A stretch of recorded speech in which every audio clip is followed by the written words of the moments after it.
Trish L. Gleason, Assistant City Clerk. You are hereby directed to call a regular session of the City Council to be held on Monday, May 16th, 2022 at 6:30 p.m. in the historic Federal Building for the purpose of conducting such business that may properly come before the City Council.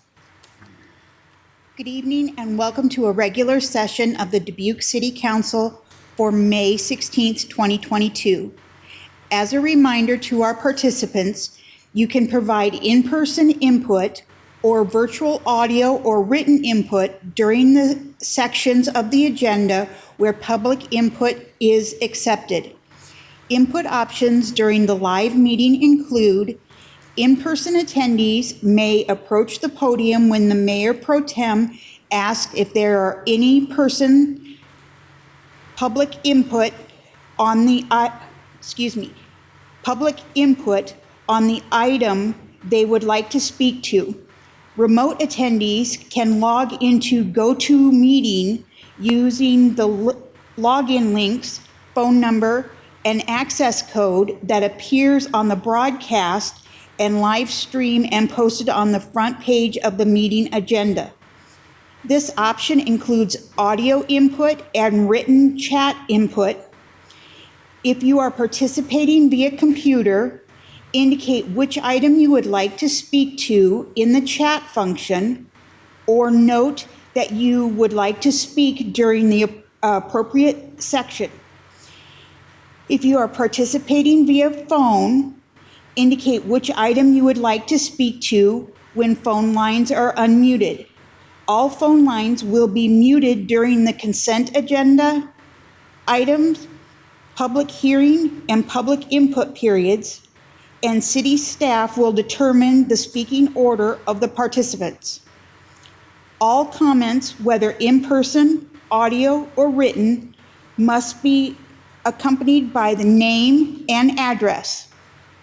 Additionally, written public input is accessible by contacting the City Council directly from the city's webpage at www.cityofdubuque.org/council contacts and through the City Clerk's office email at ctyclerk@cityofdubuque.org. This information will be reiterated during the meeting. Attendance for tonight's meeting is as follows. Mayor Kavanaugh. Here. Council members Barber. Here. Jones. Here. Resnick. Here. Roussel. Here. Sprank. Here.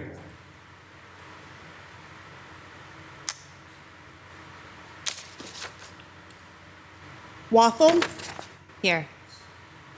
City Manager Van Milligan. Here. City Attorney Brumwell. Here. Mayor Pro Tem Resnick, I will turn it over to you for the Pledge of Allegiance now. Thank you. I invite all who are able to stand and join us for the Pledge of Allegiance. I pledge allegiance to the flag of the United States of America and to the republic for which it stands, one nation under God, indivisible, with liberty and justice for all.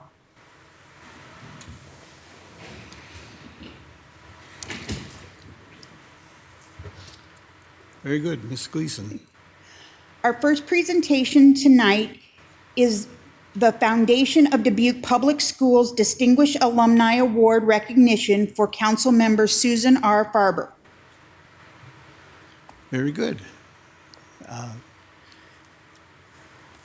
Thank you, Mr. Mayor, City Council members, Mr. Van Milligan, and staff, for allowing me to come tonight and present to one of our fellow council members. My name is Amy Enmack, and I am the Executive Director for the Foundation for Dubuque Public Schools. Our mission is to enhance the education of our students by making an impact by providing funding for projects and programs and making sure that every child has the resources they need to succeed. At our annual event, we have a distinguished alumni Hometown Award, and it is given to a Dubuque senior, Hempstead, or Alternative Learning Center alumni who has shown their involvement in the Dubuque public classrooms and given their time, talent, and treasure and made an impact on our public schools. We would now like to have Susan Farber, one of our fellow council members, please come down.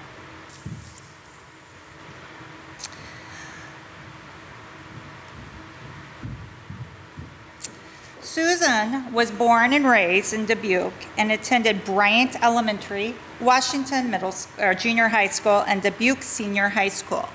Her public education experience has had a lasting impression and helped propel her academic successes at Georgetown, George Washington University, and Harvard Business Law. Susan is proud to be among the second of 4 generations of Farbers to be educated in the Dubuque Community Schools system.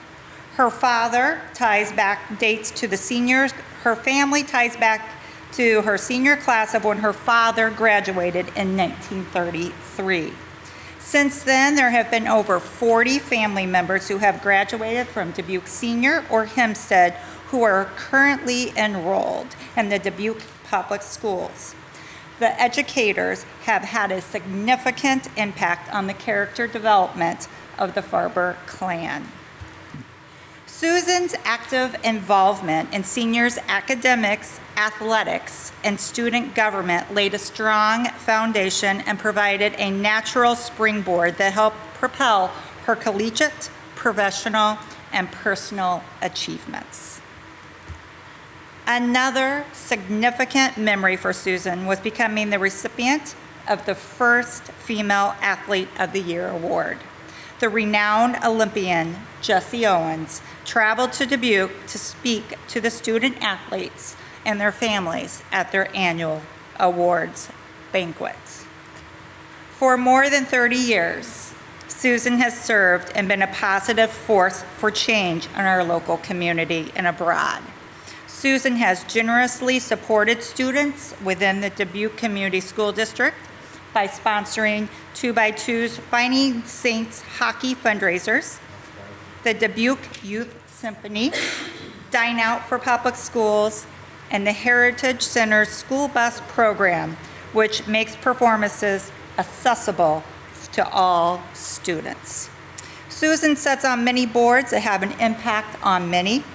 The Foundation for Dubuque Public Schools appreciates Susan for her energetic and passion and the work she does for our Dubuque community. Please help me congratulate Susan Farber as our Distinguished Hometown Alumni Award recipient.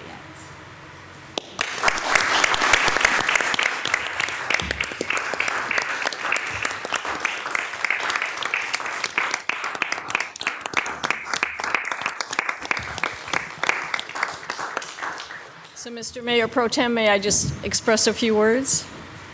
Please do. Okay, so first off, I am just honored to receive this award, and I want you to have the appreciation that I have and the smile on my face that I have, because that event was nothing but fun, and it was very impressionable to see all the activity and support that the foundation, along with the teachers, administrators, coaches, and all of the staff that help student activities promote the health and well-being, if you will, of our students in our public school system. And it has really made a difference in my life to be part of that organization, as I'm here to attest it. But most importantly, I want you to know that my leather sweaters still fit. From 1969. And the last photo that you did see, Mayor Buell also wore his. He was a year older, but his still fit. And then my colleague, Deb Otto, who was a principal at Fulton, also her leather sweater fit as well. So thank you again. It was a fun event. And by the way, I was suspended from school for 2 years because this award was actually presented in 2020. So due to the pandemic, both Gary Dolphin and I were suspended, and we came back to life a couple weeks ago at the presentation. So just fun and an honor, and hats off and a shout out to all those that work in the public school system for the Dubuque. And again, to the foundation, thank you very much. Appreciate it. Thank you.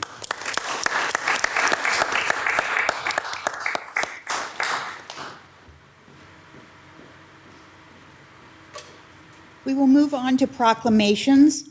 Our first proclamation is Apples for Students Month, May, June, and July 2022. Thank you very much. I believe Ms. McGorry is here. If you would come up, and I invite you to give us maybe some background. Good evening, and thank you for having me tonight. I'm always honored to be with you all. You're such beautiful supporters of St. Mark Youth in Richmond, and we feel it every day.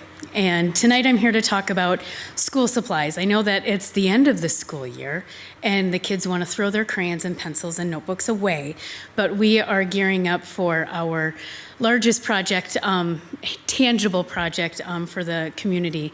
We'll serve over 3,600 children with school supplies this year. Of that, 3,200 of them will be in the Dubuque Community Schools and Holy Family.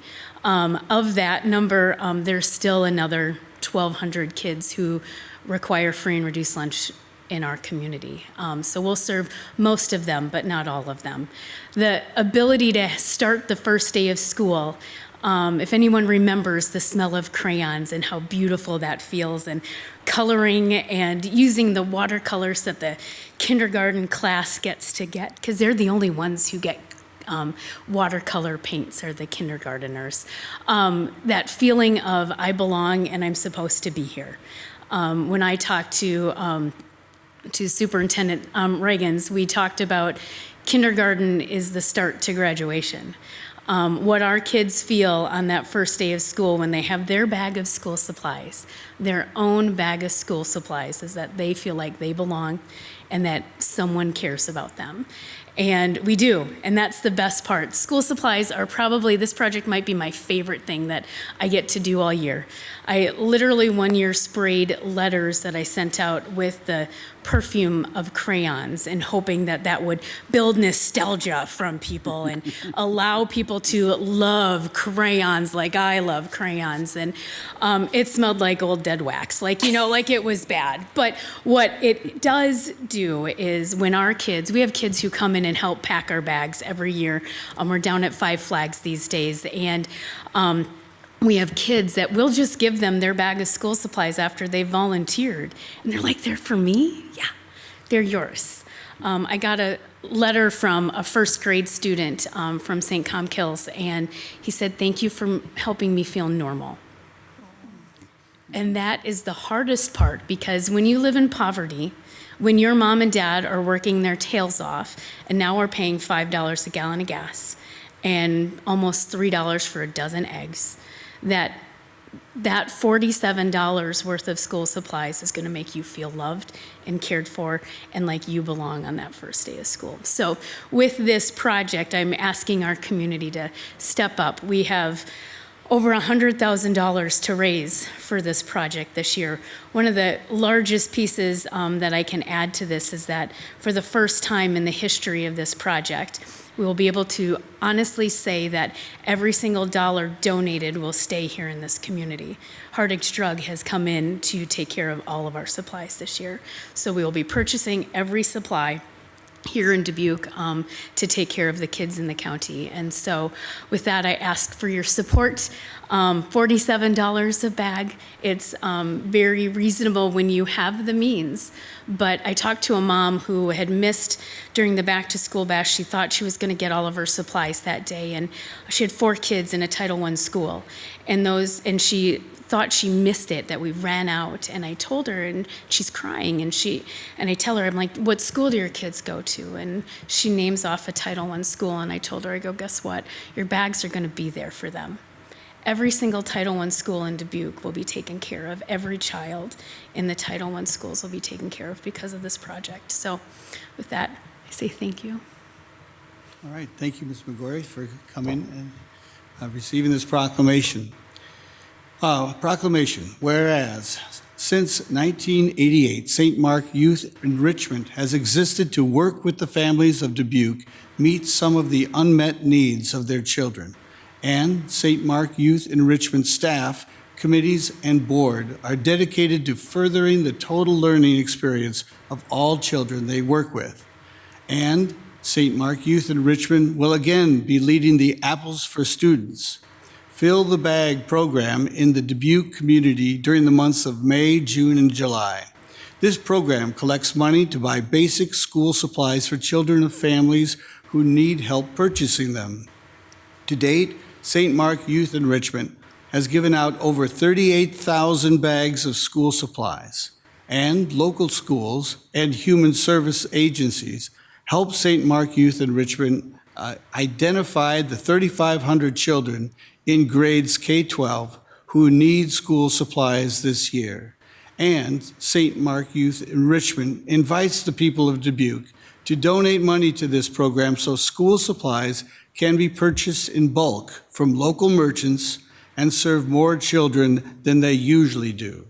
Now, therefore, I, David Resnick, Mayor Pro Tem of the City of Dubuque, Iowa, do hereby proclaim that the months of May, June, and July be designated for the collection of money to buy basic school supplies for needy children in the City of Dubuque, and urge the people of Dubuque to participate in this worthwhile project by supporting St. Mark Youth Enrichment in their effort toward helping our children. And on that note, we're also having an open house on Wednesday, so you can come write good luck first aid notes to all the kids. 3,600 notes need to be written. Thank you.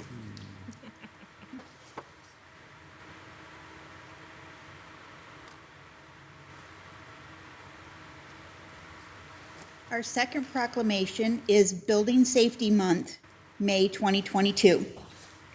And I believe that, is it Maddie Haverland is here? No? Maddie is on vacation this week, so I'm here in her behalf, but my name is Mike Belmont, Assistant Housing Director. I just want to say thank you to Mayor Pro Tem, City Council, for recognizing the importance of building safety in our community. This proclamation is an important part of a month-long campaign to raise awareness of building safety and the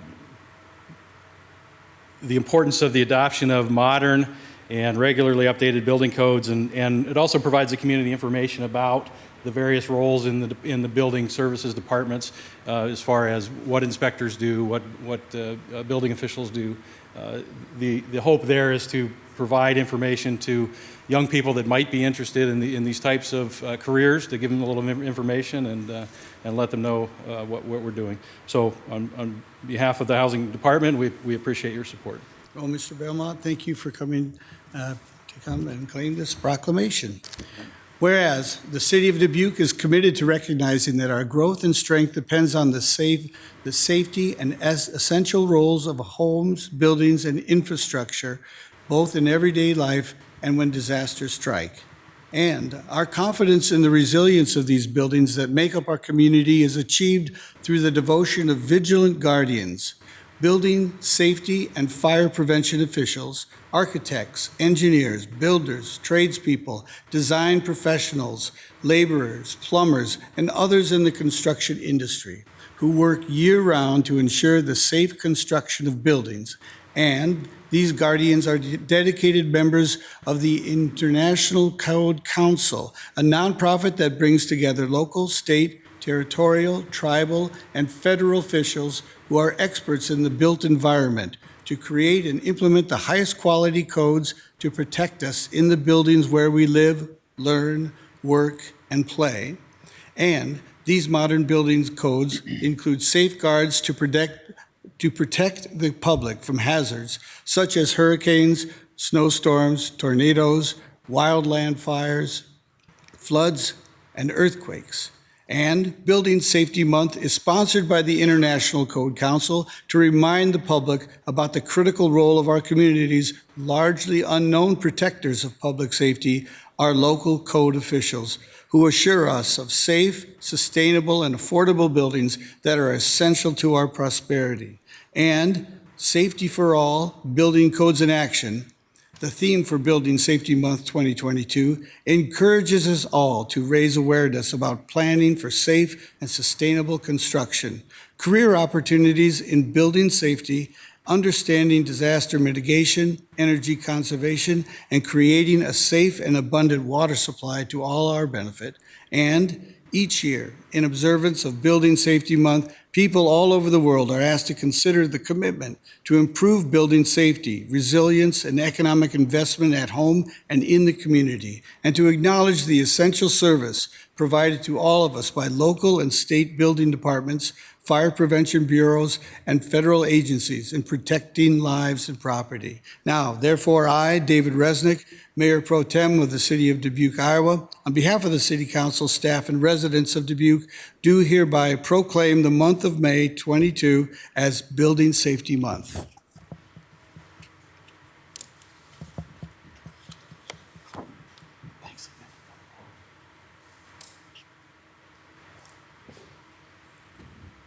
Okay, our third proclamation is Public Works Week, May 15th through the 21st, 2022. Thank you very much.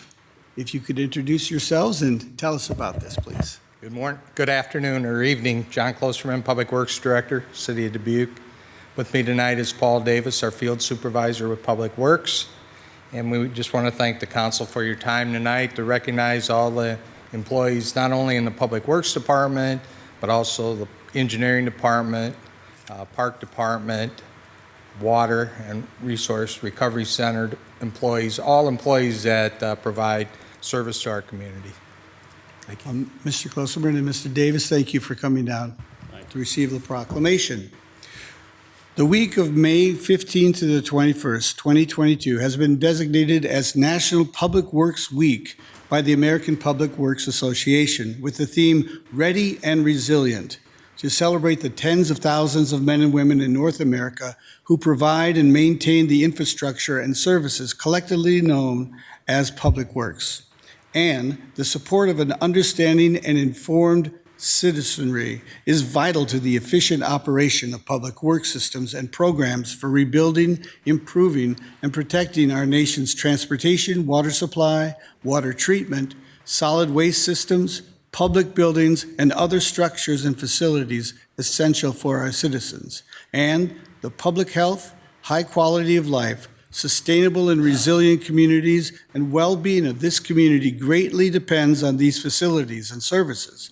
And the quality and effectiveness of these facilities, as well as their planning, design, and construction, are vitally dependent upon the efforts and skill of public works officials and are an integral part of our citizens' everyday lives. And we recognize that the services provided by the dedicated efforts of public works professionals who are engineers, managers, and employees at all levels of government in the private sector, and that the efficiency of personnel who staff public works departments is materially influenced by the people's attitude and understanding of the importance of the work they perform. Now, therefore, I, David Resnick, Mayor Pro Tem of the City of Dubuque, Iowa, on behalf of the City Council, staff, and residents of Dubuque, do hereby proclaim the week of May 15, 2022 as Public Works Week.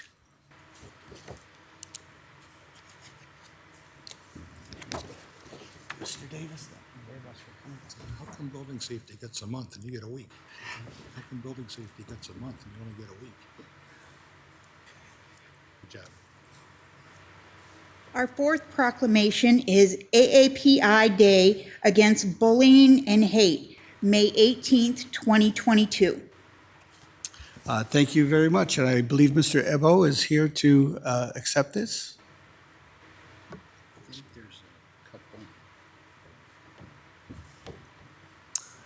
And you can have others accept it as well with you. Yes, please. So if you could introduce yourselves and maybe tell us something about this. Thank you. My name is Colin Zebo, Interim Director of the Office of Equity and Human Rights for the City of Dubuque. Thanks, Tom.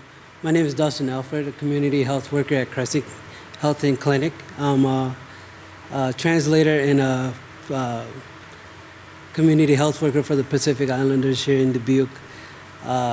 Greetings, Yakwe from everybody. On behalf of all the Pacific Islanders here in Dubuque, I'd like to say thank you.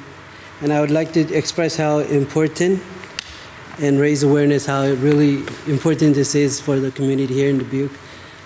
Growing up myself as a Pacific Islander, been here for 20 years, was, when I say during the school years, a little difficulties with bullying and harassment, but I'd had to overcome it and see it with my kids these days, going to school with other kids here in the communities with bullying. And this is a big thing for our community. And I just want to say on behalf of our people, we would like to thank the mayor and all the community members here. Thank you. Well, thank you, and thank you both for coming down and to accept this. Proclamation. May is Asian American and Pacific Islander Heritage Month, and Dubuque's Asian and Pacific Islanders communities are a contributing part to making our city a vibrant community of cultures. And we have seen a staggering rise in bullying, discrimination, and hate crimes against the Asian American and Pacific Islander community during the COVID-19 pandemic. And in the Asian American and Pacific Islander community, this problem is often compounded by cultural, religious, and linguistic barriers that can keep these youth from seeking and receiving help. And we join Act to Change, a national nonprofit dedicated to fighting bullying in the Asian American and Pacific Islander community, in sharing one vision, a world where all youth, including within the Asian American and Pacific Islander community, have the opportunity to grow up feeling proud and supported in the development of their identities and sharing of their stories. Now, therefore, I, David Resnick, Mayor Pro Tem of the City of Dubuque, on behalf of the City Council, staff, and residents of Dubuque, do hereby proclaim the 18th of May, 2022 as Asian American and Pacific Islander Day Against Bullying and Hate.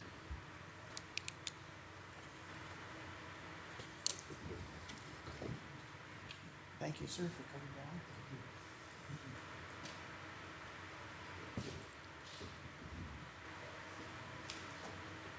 Our last proclamation for this evening is Kids to Parks Day, May 21st, 2022. Thank you very much. And Mr. Faisal. Good evening. Steve Faisal, Park Division Manager for the City of Dubuque. Kids to Parks Day is a national day of outdoor play celebrated annually on the third Saturday of May by the National Park Trust. This year, that is this Saturday, May 21st. The day is designed and intended to connect kids and families with their local, state, and national parks and public lands. The mission is to foster future outdoor enthusiasts and help with developing the next generation of park stewards. 2022 marks the 12th anniversary of Kids to Parks Day, and I encourage all kids and families to go check out a local park, trail, or green space. The city's Park and Recreation Commission has also approved to waive the fee at Eagle Point Park this Saturday, so get outside and enjoy the great outdoors. And thanks for your support. And thank you, Mr. Faisal, for coming down and accepting this proclamation. Whereas May 21st, 2022 is the 12th Kids to Parks Day, organized and launched by the National Park Trust, held annually on the third Saturday of May. And Kids to Parks Day empowers kids and encourages families to get outdoors and visit America's parks, public lands, and waters. And we should encourage children to lead a more active lifestyle to combat issues of childhood obesity, diabetes, hypertension, and high cholesterol.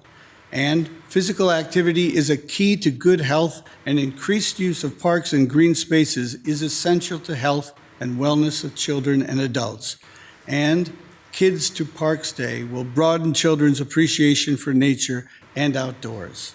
Now, therefore, I, David Resnick, Mayor Pro Tem of the City of Dubuque, Iowa, on behalf of the City Council, staff, and residents of Dubuque, do hereby proclaim the 21st day of May, 2022 as Kids to Parks Day.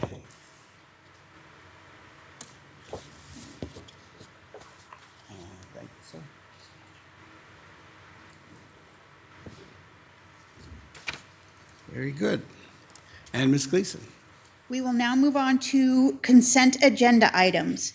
At this time, anyone participating in the meeting in person who would like to discuss one of the consent items, please approach the podium when the Mayor Pro Tem asks if there is any in-person input and state your name and address. For all remote attendees, please enter your name and address into the chat function and state your name and address over the phone when the Mayor Pro Tem asks if there is any virtual input. If more than one participant would like to speak, then city staff will determine the speaking order of the participants. Please state the item you would like to remove from the consent agenda for separate discussion and consideration. Consent items can be found on pages 2 through 5 in your agenda packet. And thank you very much. So do we have any in-person input? Should I wait for a motion? No, I need to do this first. Thank you. Thinking out loud. Do we have any in-person input on this? On our consent items? See none. Do we have any virtual input? There's no virtual comments. All right, thank you. Now I'll bring it back to the table. Mr. Mayor Pro Pro Tem? Tem? Yes, Ms. Farber. Yes, I would like to hold item number 16 for separate discussion and consideration. Thank you. Mr. Jones? I move that we receive and file and approve as recommended the consent items with the exception of number 16. Second. Thank you. So we have a motion by Mr. Jones, second by Ms. Farber. Ms. Russell. I'm sorry, Ms. Russell, for the second? All right. Trish, could you take the roll? Wethel, Aye. Resnick, Aye. Roussel, Aye. Farber, Aye. Jones, Aye. Sprank, Aye. Kavanaugh. Aye. Thank you very much. That's 7-0. The motion passes. Ms. Farber? Yes, thank you very much. This is a question for Gus regarding the Safe Routes to School funding, and I think that is just really positive news for the residents that we are able to lower their burden on their cost. But Gus, I just have a couple of quick questions for you. One is that I know that the implementation will be delayed until 2023. And I'm just wondering in terms of the cost to the residents, if that will go up again, or are these prices stable that you had mentioned in the memo? Yeah, Gus Sahoya, city engineer. The costs are fixed, so they're not going to be any higher for the residents. The problem with getting that job out, quite frankly, is the state is short help too. So it took them, or it's going to take them about 6 months to go through just the approval procedure. So we wanted to get it done. We did. Our staff had everything done on time for their review. They just couldn't get to it. They physically can't get to it with the amount of projects that they're seeing now. So they couldn't get to it. Unfortunately, it's going to be October before it gets bid. And so that'll just force it into going into next year. So. Okay, that's actually probably a good thing for the citizens because then the payments probably won't start till next year. Are the households informed already as to how much the cost is per household? Yeah, they were last year. Okay. Good. Thank you. Mr. Van Milligan. Thank you. I'm not sure, Gus, you stated that correctly. The costs aren't fixed. That's the maximum cost they can pay.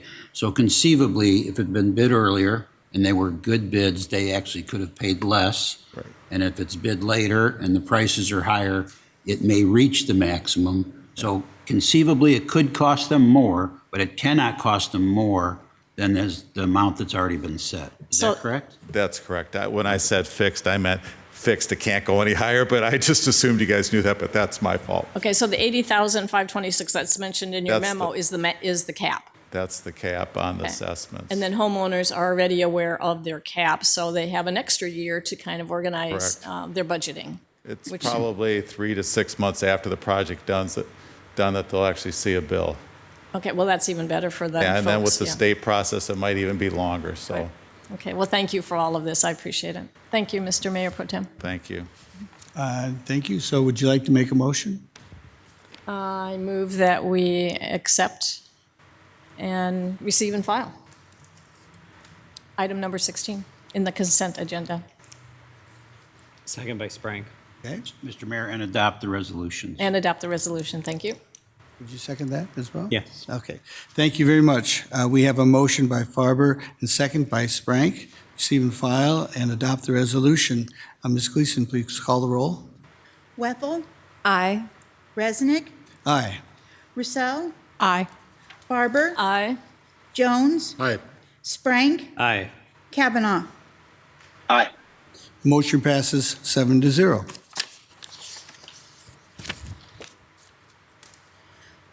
We'll move on to items to be set for public hearing. We have two. First is petition to vacate and dispose of city interest in the 20-foot wide alley south of Walker Street and east of Oneida Avenue in North Dubuque subdivision in the city of Dubuque, Iowa, for vacation petition, the Bible Baptist Church, to be set for June 6, 2022. Second is petition to vacate and dispose of city interest in the 20-foot wide alley south of Walker Street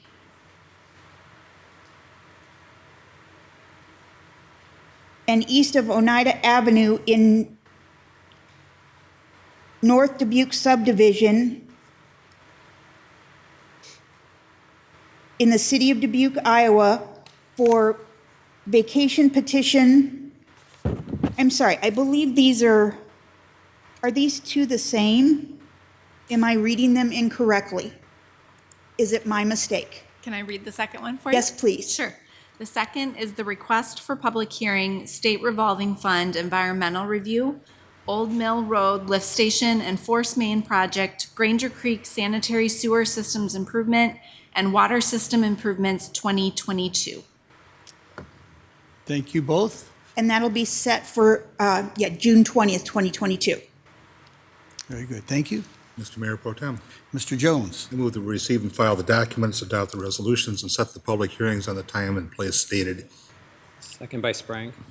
We have a motion by Mr. Jones, second by Mr. Sprank. Could you please call the roll? Wethel, Aye. Resnick, Aye. Roussel, Aye. Barber, Aye. Jones, Sprank, Aye. Kavanaugh. Aye. Motion passes 7-0. We'll now move on to public hearings. At this time, anyone participating in the meeting in person who would like to discuss one of the public hearing items, please plan to approach the podium when the Mayor Pro Tem asks if there's any in-person input for the public hearing you would like to speak to. For all remote attendees, please enter your name and address in the chat function and state your question or state your name and address over the phone when the Mayor Pro Tem asks if there is any virtual input for the public hearing you would like to speak to. If more than one participant would like to speak, then city staff will determine the speaking order of the participants. Public hearing number 1 is resolution of adoption for the amendment of the Dubuque Industrial Center Economic Development District Urban Renewal Plan, version 2022.1.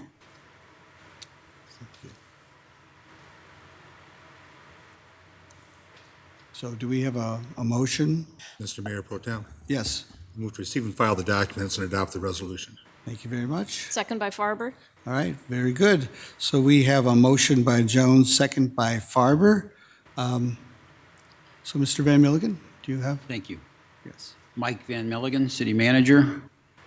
After the public hearing, Economic Development Director Jill Connors is recommending City Council adopt the resolution for the amended and restated urban renewal plan for Dubuque Industrial Center Economic Development District version 2022.1. The proposed amended and restated urban renewal plan for the district would expand the district to include the property to be designated as a new sub-area Q. The proposed urban renewal plan will also include a new project under the public purpose activities, Share Real Estate LLC, and Dubuque Screw Products Incorporated. I concur with the recommendation and respectfully request Mayor and City Council approval. All right, thank you. We are in a public hearing to consider City Council adoption of a resolution approving the amended and restated urban renewal plan, version 2022.1, for the Dubuque Industrial Center Economic Development District. Do we have anyone in the chambers to address the council on this item? Seeing no one, anyone virtually? We do not. All right, I'll bring it back to the table for discussion. All right, well, seeing none, if you would call the roll, please. Wethel, Aye. Resnick, Aye. Roussel, Aye. Farber, Aye. Jones, Aye. Sprank, Aye. Kavanaugh. Aye. Motion passes 7-0.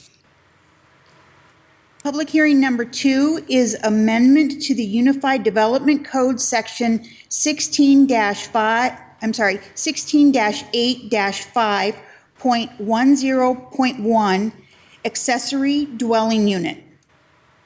Mr. Mayor Pro Tem, Mr. Jones. I move to receive and file the communications and further move that the requirement that a proposed ordinance be considered and voted on for passage at 2 council meetings prior to the meeting at which it is to be finally passed to be suspended. Second by Sprang. All right, so we have a motion by Jones, second by Mr. Sprank. Mr. Van Milligan. In this case, it's Wally Wernemont from the right, thank you. commission. I'm sorry you get stuck with me, guys.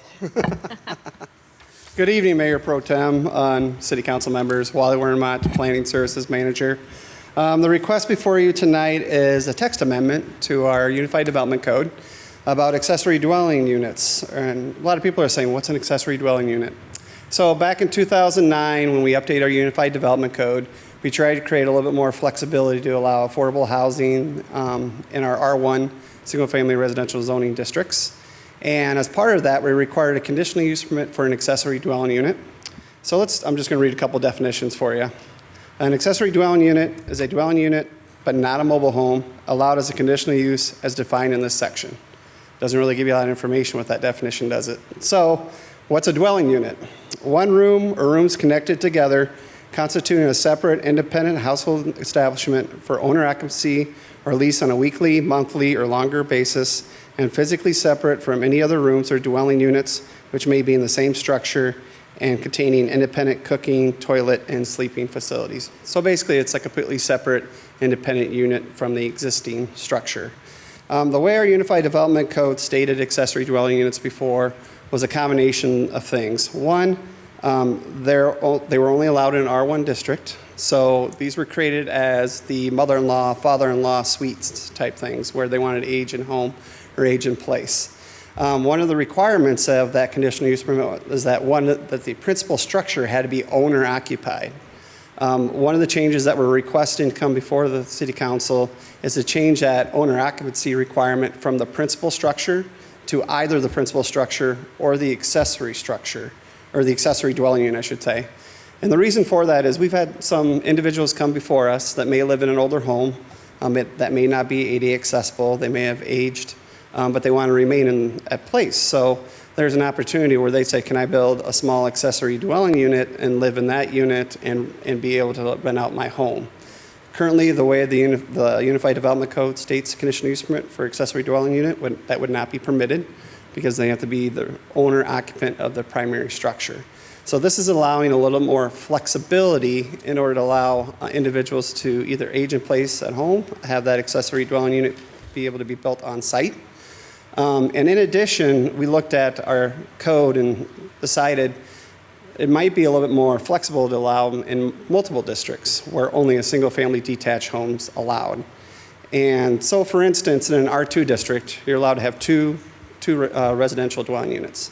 Well, if you have a single-family home and they want to build an accessory dwelling unit, that's just 2 units, right?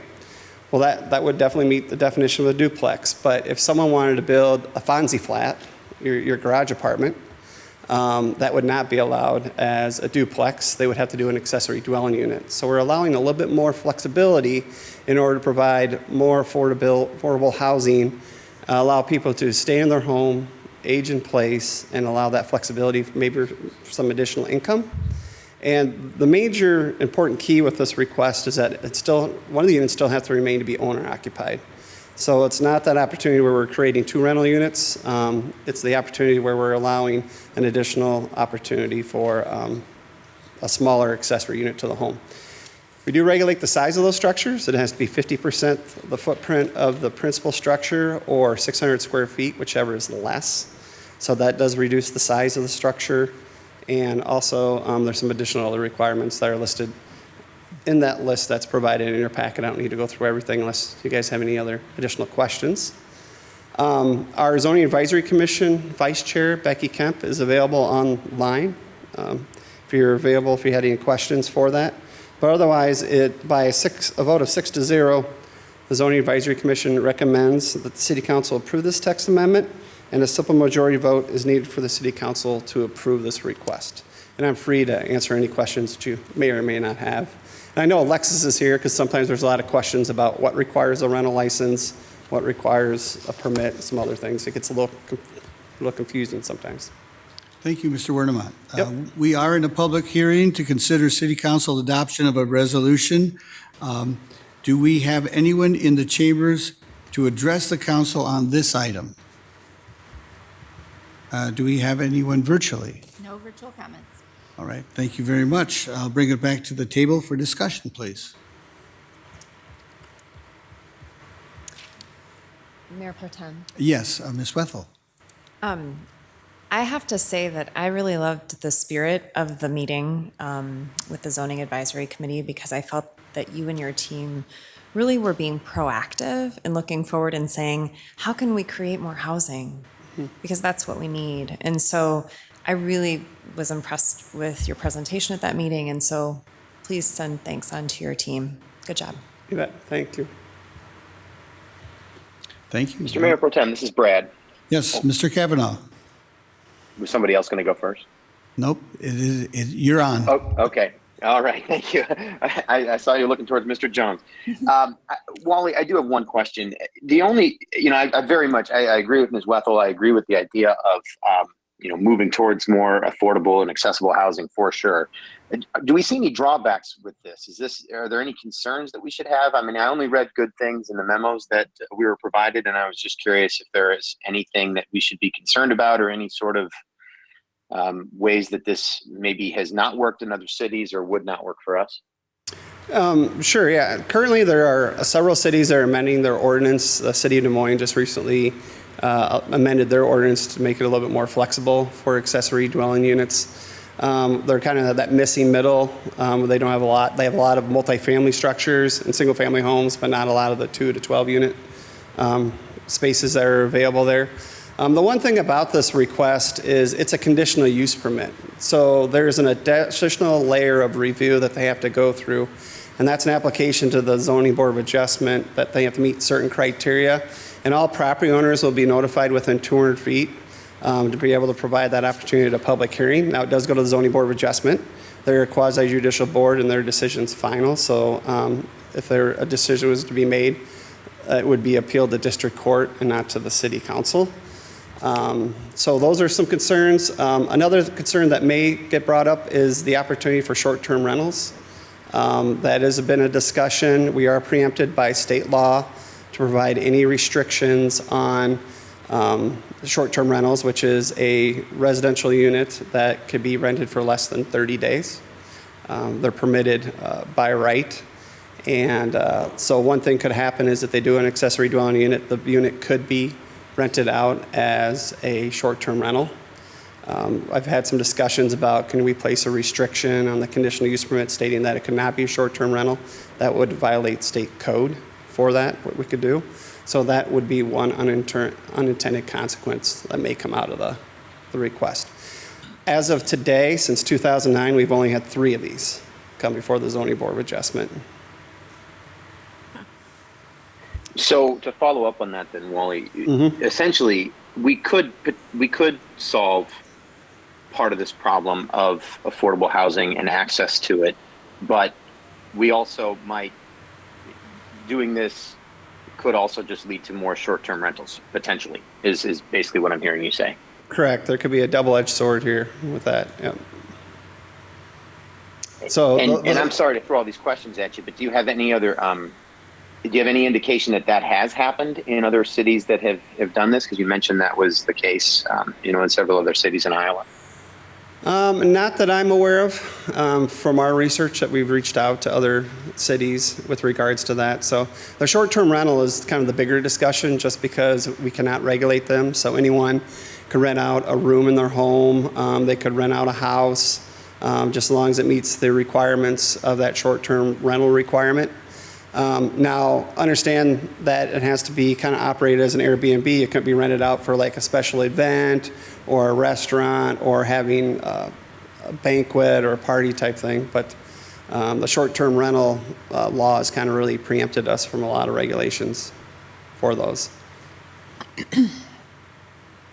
Okay, thank you. And Mr. Mayor Pro Tem, if you would allow for just a quick moment, I've mentioned my frustration before with the state preempting us on things like this, and this is yet another issue of that. I'd prefer that we would have more of a say as a community if we're trying to solve a housing crisis and the need for more affordable housing. I would prefer to be able to do that rather than simply trying to do these things and then it completely gets filled with short-term rentals potentially. So that's a frustration of mine here. I'm not sure it's enough to vote against this, but it is definitely frustrating to hear. So thank you. Thank you, Mr. Mayor. Mr. Mayor Pro Tem. Yes, Ms. Roussel. Thank you. Wally, I have two items. One, could you reiterate where these accessory dwelling units are already allowed? And secondly, if you do have one, you talked a little bit about inspection. Do you have to be inspected as if you were like a landlord renting out a duplex or something? How does that work? Sure. So currently, they'd only be allowed in an R1 single-family residential district as a conditional use permit. So we only have 3 of those that have been approved, one located on the south side of town, and one located in the Langworthy neighborhood area. And then we had one that was approved that was never built. So that's the current situation. Now, if it's a fully separate household keeping unit for rent, I believe that would require a rental license, and Alexis is shaking her head back there saying, yeah, well, you're right. But we get some fine lines between when it becomes just a rooming unit, which the key here is when we say that it has to be a fully separate entrance, cooking facilities, toilet facilities, sleeping facilities. It's X as a completely separate unit from the existing home. They do require a rental license, and sometimes there may be some situations where it takes further evaluation whether or not it meets that requirement. So, but one of the units have to be owner occupied. So we feel that with the owner occupancy requirement, it provides a little bit more guiding eye and control over the property. And then we have a contact person that's present on the property to be able to answer some of those questions or any inquiries that we may have if we receive complaints. Thank you. So are they always inspected or just sometimes? They're always inspected, but like I said, we've only had 3. So the 2 units that have actually been gone through, so. All right, thank you. Mr. Mayor. Mr. Sprank. Thank you. I like this idea, Wally. It does seem like a good idea, something that we could definitely do in the city.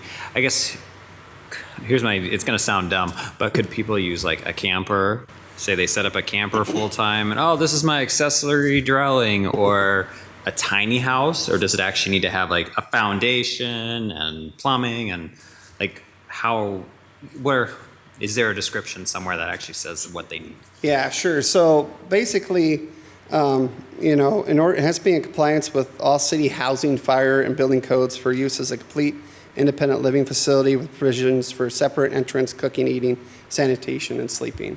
So like a park unit or a mobile home or an RV would not meet those requirements. Based on this ordinance, it's either going to be a physically built structure, whether that is, say someone has a basement and they want to convert a portion of that basement to an accessory dwelling unit, or if they want to build an addition onto their home with a separate entrance, or they want to build a garage apartment, or they want to build a tiny home. But they are restricted by the size requirements. It's either 600 square feet or 50% the footprint of the home. So that does reduce. We're looking to try to get smaller units that are incidental and subordinate to the larger principal use that it serves. So, and we are seeing that. We had one gentleman, like I said, I just basically want to build a small unit so I can live on my property and rent my property out to someone else so I don't have to move. It's already bought and paid for, and it's an income revenue generator for the individual. So. Thank you, Wally. Thank you. Anyone else? I have one more question. Yes, absolutely, Mr. Sell. I have one more question about parking. So does the zoning, when they come to look at your proposal, would that include like a limited number of parking so you couldn't have a large number of people that are going to be moving into this accessory unit? Yeah, sure. So as part of the conditional use permit requirement, each accessory dwelling unit is required to have one additional paved off-street parking space. So for a single-family home, our requirement is 2 paved off-street parking spaces.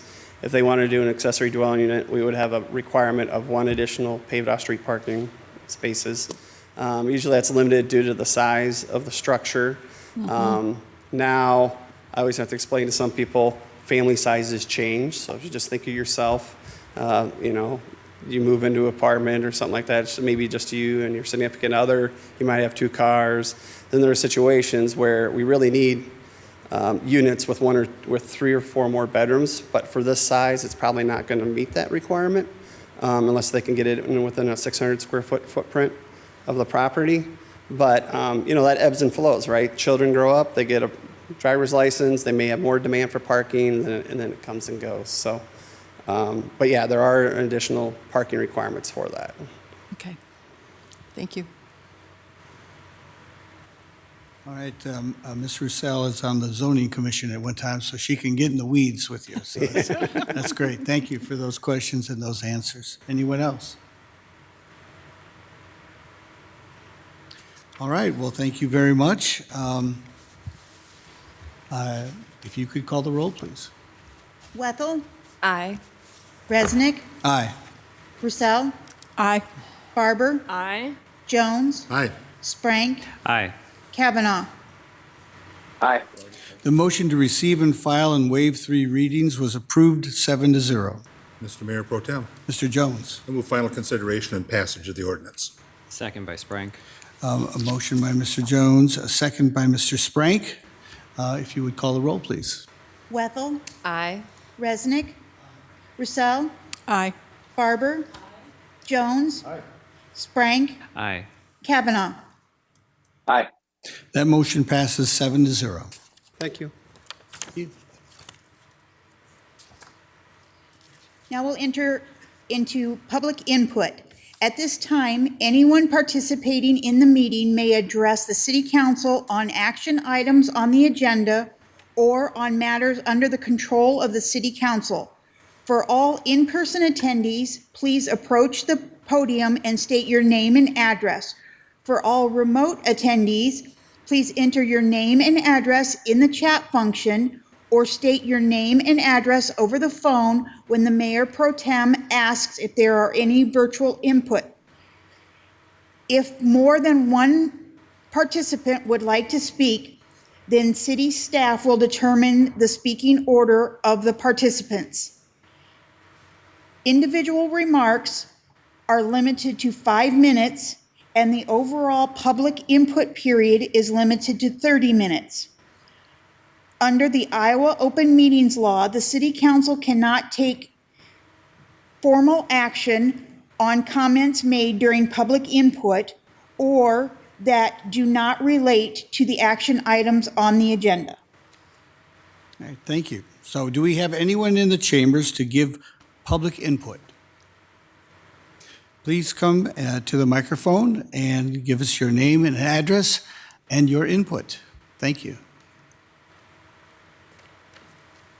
My name's Joel Pusateri, 3530 Hillcrest Road.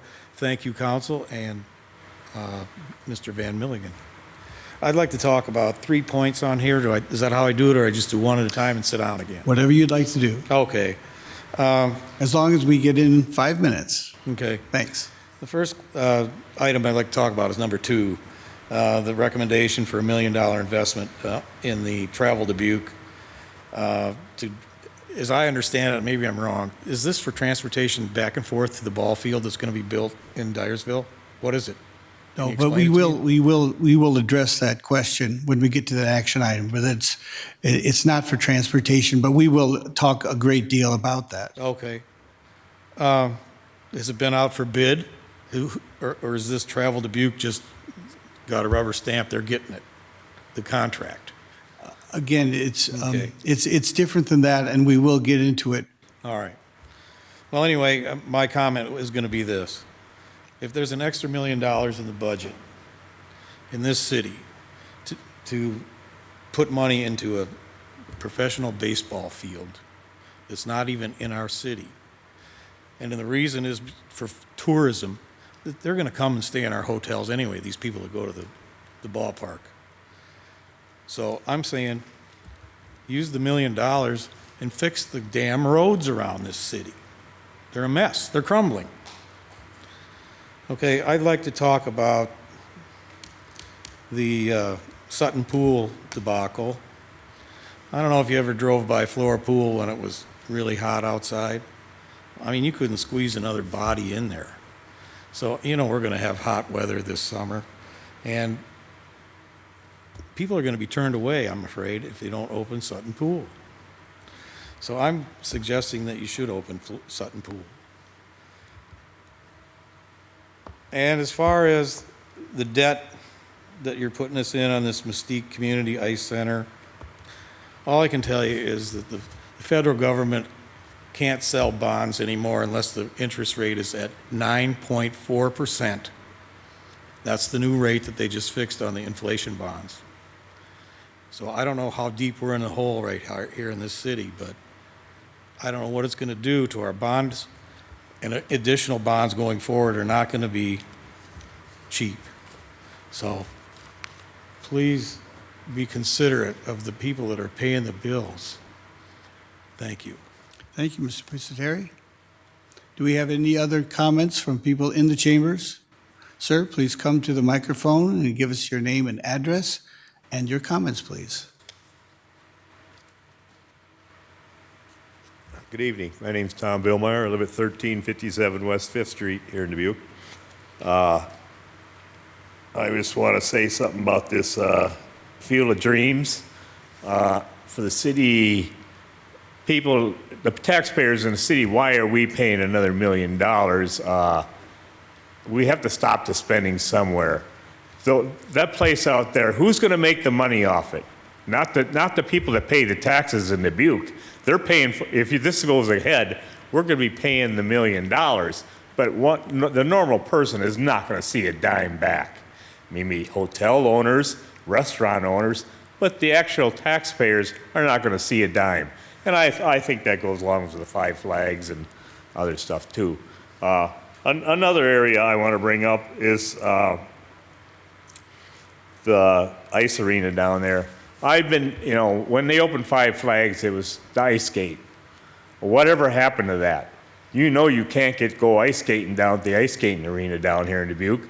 I've been trying and trying. I got in one time in my whole life, and that was for 2 hours. Why are the people in Dubuque paying $379,000 if these places that are opened up cannot fund themselves? Then we need to close them down. Taxpayers can't just keep flipping the bill for all this stuff. I don't see an ending to it. And it's like the Five Flags. I know that's not on the agenda tonight, but I'm not for that anyway. I've been there 3 times. I've lived in Dubuque all my life. it sounds like a tin can in there if you ever gone to a concert. So I want to thank you, but that's all I have to say. I wish I was here some other nights because I have a whole list of things I'd like to bring up. But thank you for this, listening to me. Thank you, Mr. Billmeyer, for coming down and giving your comments. Is there anyone else in the chamber who would like to give us comments, public input? Seeing no more, do we have any virtual comments, public input? All right. Thank you very much.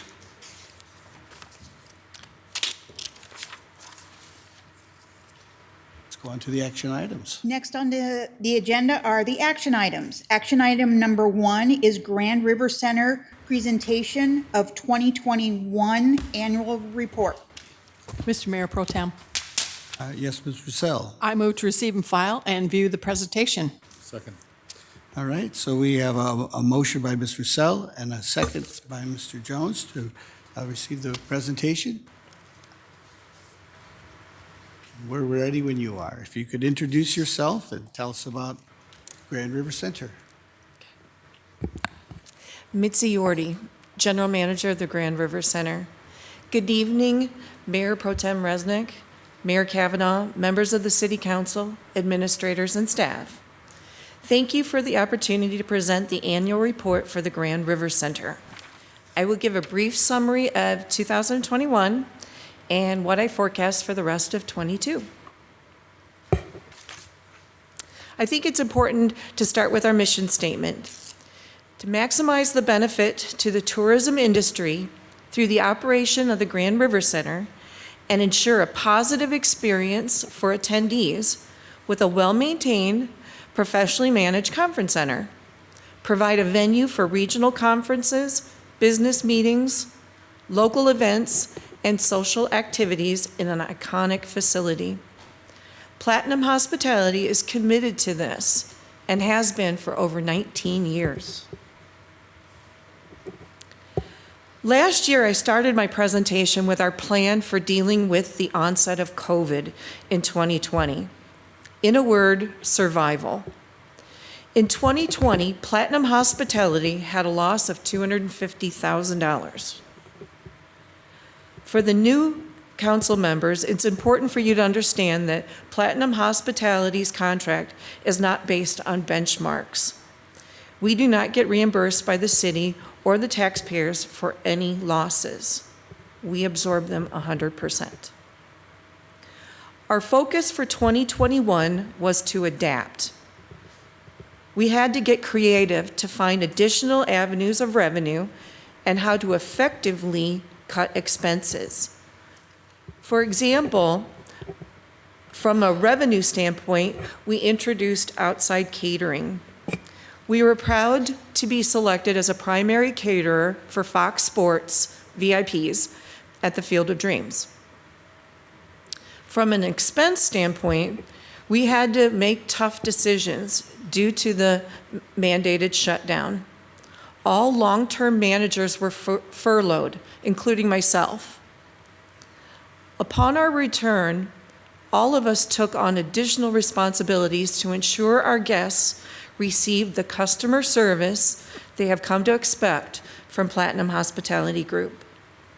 These actions, with the added benefit of PPP, enabled us to break even in 2021. Last year at this time, our hope was to recover in 2022. In reality, 22 continues to be a year to adapt to our new environment. Ongoing COVID restrictions led to event cancellations earlier this year. To this day, not everyone is ready to gather in large groups. And while our number of meeting events increased from the past 2 years, attendance is averaging approximately 50% of pre-COVID bookings. Virtual meetings are affecting attendance for all convention centers. Likewise, labor shortages, gas prices, food prices, and availability will be a challenge for the foreseeable future. Did you ever imagine a day that ranch dressing would be hard to get? It's happening. Another example, today, Jim Ricks received the following text at 4:30 from our food purveyor regarding our food order that he placed last week for delivery for this morning. It reads, "Truck broke down today. Due to hours of service, can't deliver until tomorrow a.m." We expect to deal with these hurdles for the remainder of '22 and into 2023.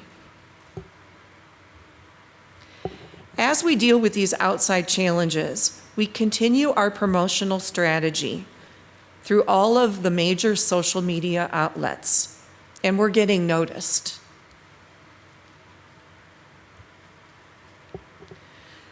"2021, adapting to the circumstances involving COVID, such as state and city mandates with masks and social distancing, we were able to capture 50% of the pre-COVID number of groups. 2022, recovery is a work in progress. These group figures are based on the PACE report generated just 2 weeks ago.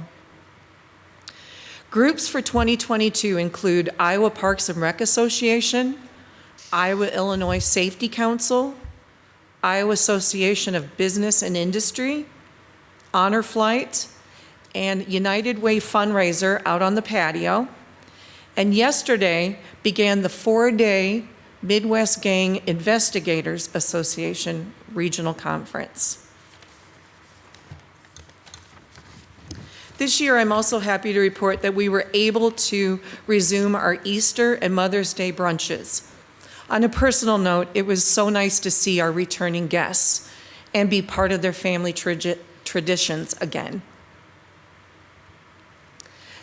This is a graph of the market segment percentage mix. In 2022, social and Smurf markets combined will provide 49% of our business. Corporate events account for 41% of our total sales.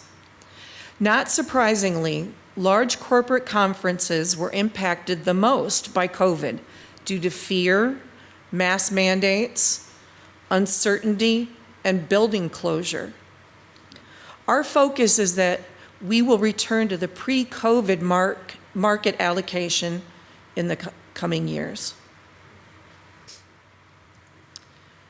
Sustainability has been a priority since we opened in 2003. In closing, Platinum Hospitality has valued our partnerships with the City of Dubuque, Dubuque Area Chamber, and Travel Dubuque for nearly 20 years, and we will continue to do so. As I was preparing this presentation, I Googled conference centers that closed due to COVID. There are several, because they gave up, but we will not. So thank you for your time and attention. Very good. Thank you very much. So are there any questions from council? Mr. Mayor Pro Tem. Mr. Jones. What's Smurf? Social, military, educational, fraternal, and religious. Good job. Our little blue guys. Thank you. Any other questions? Well, thank you very much. Thank you. Short and sweet, and it's full of hope. We were talking about hope earlier today. So let's keep that hope going, people coming back. I was there recently, as you know, and it looks great. Really felt welcomed, and it was a really good night. So I hope you have lots of good nights coming up. Thank you very much. Thank you.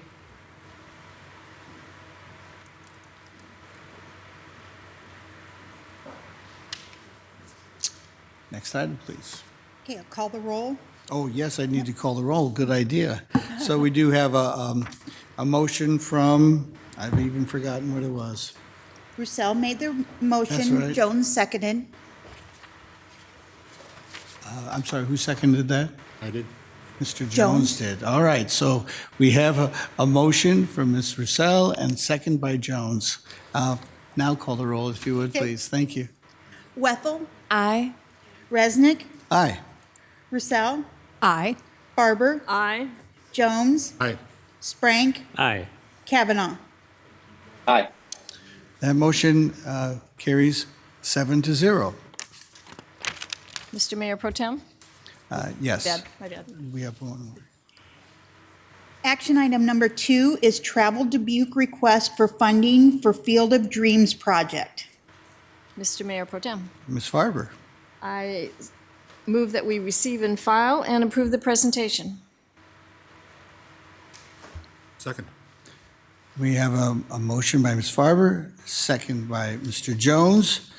Let's view the presentation. We'll answer some questions right now. So, Mr. Mayor? Yes, If you Mr. don't mind, I have a presentation, and then Keith Ray will have I a see. Very good. presentation. Mr. Van Milligan, please. Thank you. Mike Van Milligan, City Manager.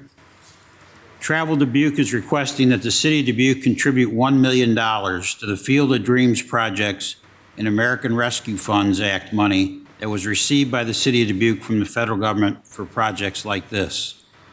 A generation is defined as at least a 20-year period. The Field of Dreams can be described as a once-in-a-generation project for our region. Here are what can be considered some transformational projects from Dubuque's history. In the 1970s, the flood wall was completed, protecting the city to this day, and the original 5 flags was constructed. In the 1980s, Dubuque Greyhound Park was built and is still giving back today. In the 1990s, the city-owned industrial parks were built, and there has been hundreds of millions of dollars of investment with 6,000 jobs and job creation continuing to this day. In the 2000s, the America's River Project in the Port of Dubuque began, leading to over $500 million in investments, including the National Mississippi River Museum and Aquarium, the Grand Harbor Hotel, and the Grand River Center, influencing the tourism industry well into the future. In the 2010s, we saw the historic Millwork District, the continued revitalization of downtown, and the Bee Branch Creek Watershed Flood Mitigation Project. Now, in the 2020s, we have some significant opportunities with Schmidt Island development and more development in downtown, the historic Millwork District, Central Avenue, and the Port of Dubuque. However, to continue to grow, another generational project that answers the questions, what's next, is needed. This region needs population growth. While the Dubuque area has climbed out of a big hole over the last 25 years, more must be done. And I included a chart which shows that from the mid-1970s to the early 1990s, over a 14-year period, Dubuque lost about 9% of its population, and then over a 23-year period, finally reached back that population high, and since then we have exceeded that, so we continue to climb. The answer to the question of what's next is the Field of Dreams. The private owners, Go the Distance Baseball LLC, plan to invest $80 million over the next 3 years. Travel Dubuque wants to partner with a new not-for-profit. This is Iowa Ballpark, and it's not LLC as I put in my memo, it's INC Incorporated, to invest over $55 million to construct a world-class multi-purpose stadium facility at the permanent baseball field that was constructed by Major League Baseball. This would be a total investment of private and public dollars over the next 3 years of over $135 million in the Field of Dreams site. This will generate tens of millions of dollars throughout the region. The 3,000 permanent seat stadium, with the capacity to add over 5,000 temporary seats, will host amateur and professional baseball, community and youth athletics, educational and cultural events, creating a year-round destination. The city of Dyersville has committed $1 million. Dubuque County has committed $5 million. The partners will be pursuing other fundraising opportunities. The city of Dyersville has submitted a $12.5 million Destination Iowa grant application, and this funding request will help to leverage that grant. Based on recent feasibility studies by Sports Facilities Companies Incorporated, The stadium is estimated to create $10.5 million in direct spending annually for the region, and 81 full-time tourism jobs will be supported annually by year 5. They anticipate $32 million in direct spending for the master plan improvements for the stadium, tournament fields, and hotel, which will create 250 jobs for the region, plus hundreds of construction jobs as the stadium is being built. Not only will this project bring visitors and fans for games, events, and tournaments, it will also bring 136 non-local visitors to the area each year to view all that is happening. The developers are forecasting 51,000 additional hotel room nights added to this market with the $80 million in private development. With a 7% hotel motel tax, it would generate a $535,000 increase in hotel motel tax receipts. Estimating 60% of that business coming to the city of Dubuque, that would be $320,000 a year. The estimate for the permanent stadium is it will generate 16,000 hotel room nights, leading to $100,000 in annual hotel motel tax for Dubuque. This combined $420,000 a year will quickly recoup the cost of this $1 million investment. Dyersville City Administrator Mick Mickle has shared with me projections of the increase in local option sales tax receipts related to the Field of Dreams project. It is estimated that the annual increase in local option sales tax for all taxing bodies in Dubuque County would be just over $320,000, with just over $192,000 being the share going to the city of Dubuque. This is only related to the direct spending estimates and does not include indirect spending or the spending on the actual construction. Combining the annual increase in hotel motel tax receipts of $420,000 to the city of Dubuque and the annual increase in local option sales tax receipts of $192,000 to the city of Dubuque would receive over $612,000 a year in additional tax revenues, recouping this $1 million investment in less than 20 months once the facility is operational. These increased tax revenues would still continue after that 20-month period. Dubuque has taken aggressive, affirmative actions over the last 50 years to mitigate and recover from the economic devastation of the 1980s, when Dubuque had the highest unemployment rate in the country at over 23%. In the 1960s, Dubuque was described as a strategic industrial, wholesale, and retail center dominating a vast tri-state market land with 1.5% unemployment rate. For many reasons, 20 years later, the 1980s hit, and Dubuque lost almost 10% of its population, with the Chamber of Commerce saying Dubuque's plight is becoming desperate. Many communities cannot say they have recovered from their population losses like Dubuque has recovered. As a matter of fact, we've now exceeded our peak population of the 1970s. But some of these other cities you can see, Gary, Indiana, lost 60% of their population, and it continues to this day that they haven't recovered. This is comparing 1970 to 2020, the two census 50 years apart. South Bend, Indiana lost 17% of their population, Flint, Michigan 58%, Detroit 58%, Akron, Ohio 31%, Cincinnati, Ohio 31%, Cleveland, Ohio 50% population loss, Dayton, Ohio 43%, Toledo, Ohio 29%, Youngstown, Ohio lost 57% of their population. And many communities in Iowa are continuing to decline when looking at population change when you just compare the last 10-year census from 2010 to 2020.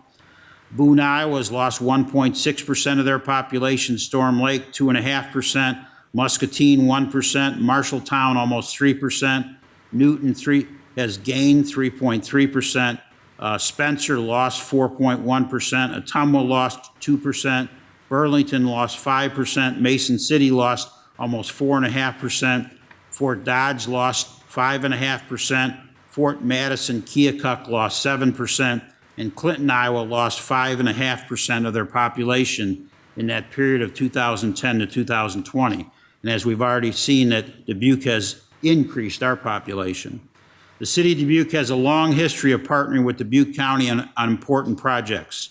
Some examples include the financial contribution Dubuque County made when the city of Dubuque submitted the $40 million Vision Iowa grant for the Americas River project, and the contribution of the approximately 200-acre county farm property as part of the building of the Dubuque Industrial Center West. The city of Dubuque and Dubuque County also did cost sharing on the land acquisition for the Southwest Arterial project. The city of Dubuque must continue to take aggressive affirmative actions to keep up the momentum that has been developed in Dubuque County, leading to a 4.2% population gain from 2010 to 2020. The Field of Dreams answers the question for us in the 2020s, what's next? I respectfully recommend Mayor and City Council approval of the $1 million investment in the Fields of Dreams project through Travel Dubuque, and that the city manager be authorized to negotiate the terms of this contribution. And Keith Ray, the president and CEO of Travel Dubuque, is here to make a presentation related to that request. Thank you, Mr. Van Milligan. Mr. Ray. Good evening, Mr. Mayor Pro Tem, City Council, City staff. It's an honor to be here this evening to talk about this. I'll start my presentation. I think this is just a unique photo that shows, actually that's Chad Crable. Chad Crable's Dubuque police walking out of the corn at the field. Travel Dubuque, leading tourism destination promotion and development to enhance and expand the Dubuque area experience.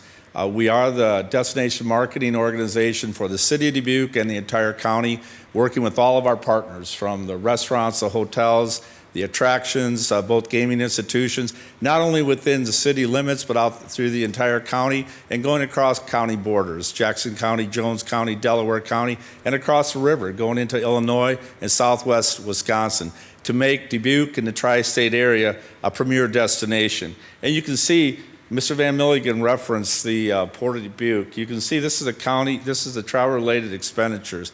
This is our kind of my Bible, so to speak, to really show what travel industry does for the entire community. You can see the expenditures and through the years, the number of people employed, the state tax and the local tax. I had the opportunity tonight in between work and coming here, I had the chance to go down to the Port of Dubuque and sit down there.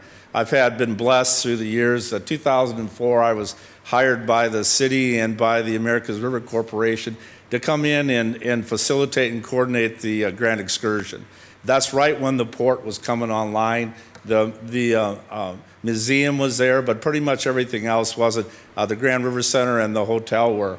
And I always remember how proud I was to be a part of that, and all the people that came there and the exposure that gave to the entire community and such. We had over 60,000 people. And then last night when they were in town, I had the chance, once the band got loaded out, go up to the Riverwalk and see all the boats lit up and playing their music. And I was enchanted. And I thought, what an amazing thing that this community had the foresight to be able to really recognize what made them unique and really develop it. And that's what Dubuque has done. And you see this by these numbers. You know, you look at the amount of, capital that has been brought into this community that helps offset numerous other types of expenses, employs thousands of people, gives those people a chance to do what they love and be able to have a good living and such.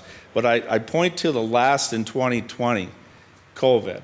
We were gearing up that year. I remember talking to the council in February. We were excited with that first potential Major League Baseball game coming online, and then COVID hit in March and everything just went quiet. In our industry, you have to have the ability to travel and to gather. And we all know for about a year and a half that was extremely difficult. But just you can see the lost revenue, over $100,000, or no more than that, $100 million that we lost in travel-related expenditures in that year.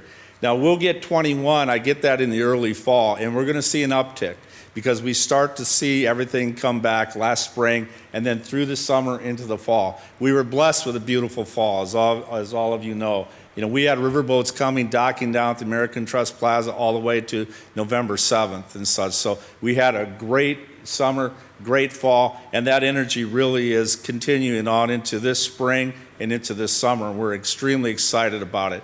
The boats, the excursion boats, Viking Cruise Line coming here in July for the first time, and all the other activity and such. But what I'm here today is to talk about the momentum that was generated last year, and that was by at the Field of Dreams. What happened there was amazing. Last year they had over 300,000 people from around the world came to the field and visited that. It was busy before the game. After the game, they were mobbed.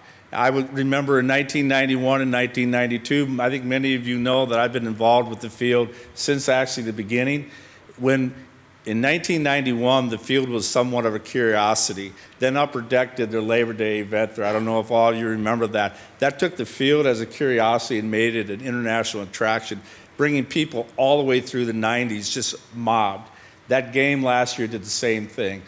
Once the game was done, people all the way into the fall were here visiting from all over. They're staying in Dubuque, they're eating in Dubuque, they're visiting our attractions, going to both casinos, just partaking in everything that we have here within the region, a significant impact.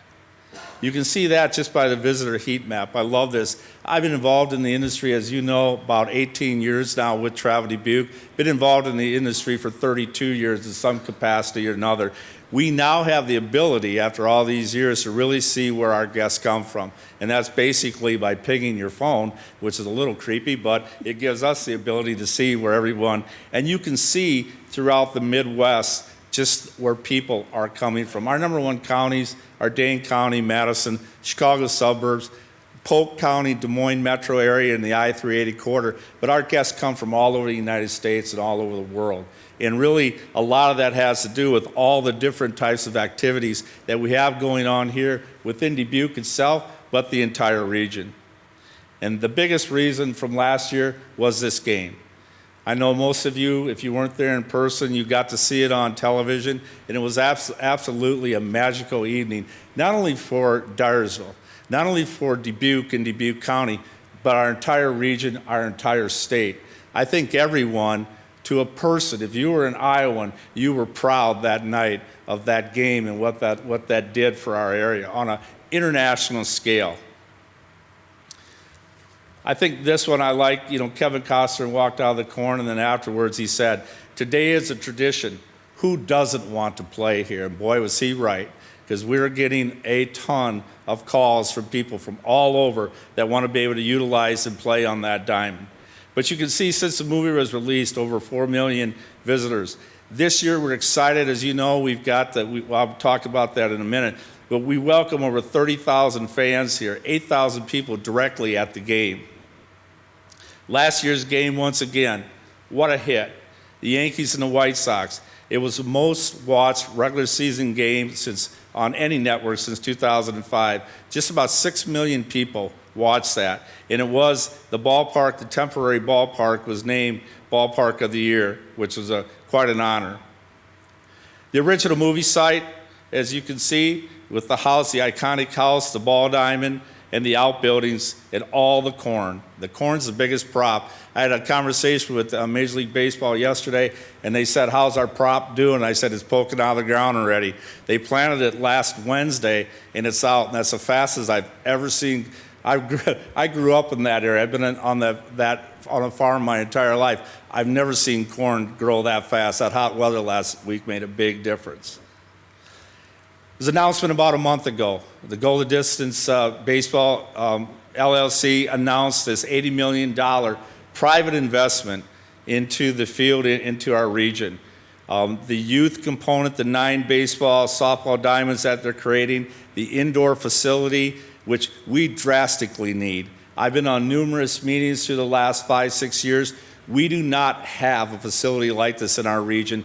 People have to drive just for that indoor facility over 60 to 70 miles to be able to access something like that. So for that being created right here, Just from a local standpoint, if I'm a youth baseball, softball player, even soccer, they'll be able to go out there and be able to utilize that in the winter, not have to drive an hour and a half away to practice their skill and such. And then during the summer and the spring and the fall, with all the diamonds and such, it's going to be just an unreal opportunity for everyone here locally and throughout the entire United States and world.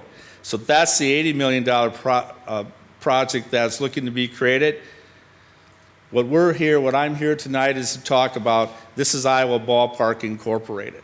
When the game was done last year, we looked and we had a tremendous amount of phone calls, a tremendous amount of interest from teams and individuals, corporations that from around the United States and actually overseas that have expressed interest in how could they play on that diamond, how could they come to our region and participate with that.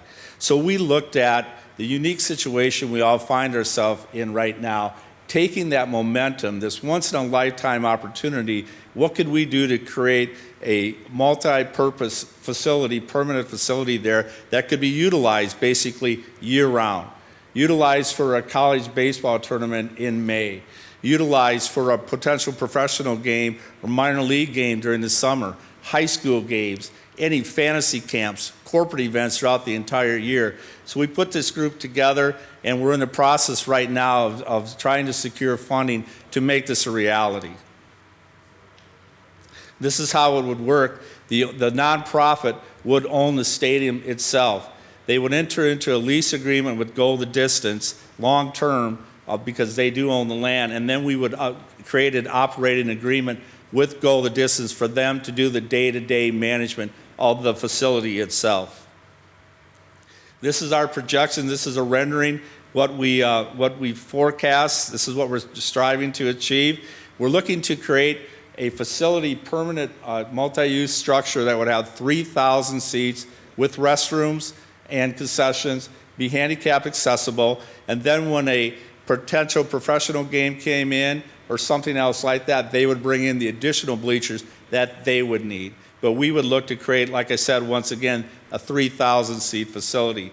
And the suites would be that's the type of what I talked about year round. We could have a corporate event there in January looking out over the snowy landscape, but what a beautiful setting to look on rural Iowa and see that. So that's what we're trying to make, is make this stadium a destination upon itself to go in conjunction with the actual movie site that doesn't get hindered at all, and then the complex, the youth complex that the Go the Distance baseball is creating.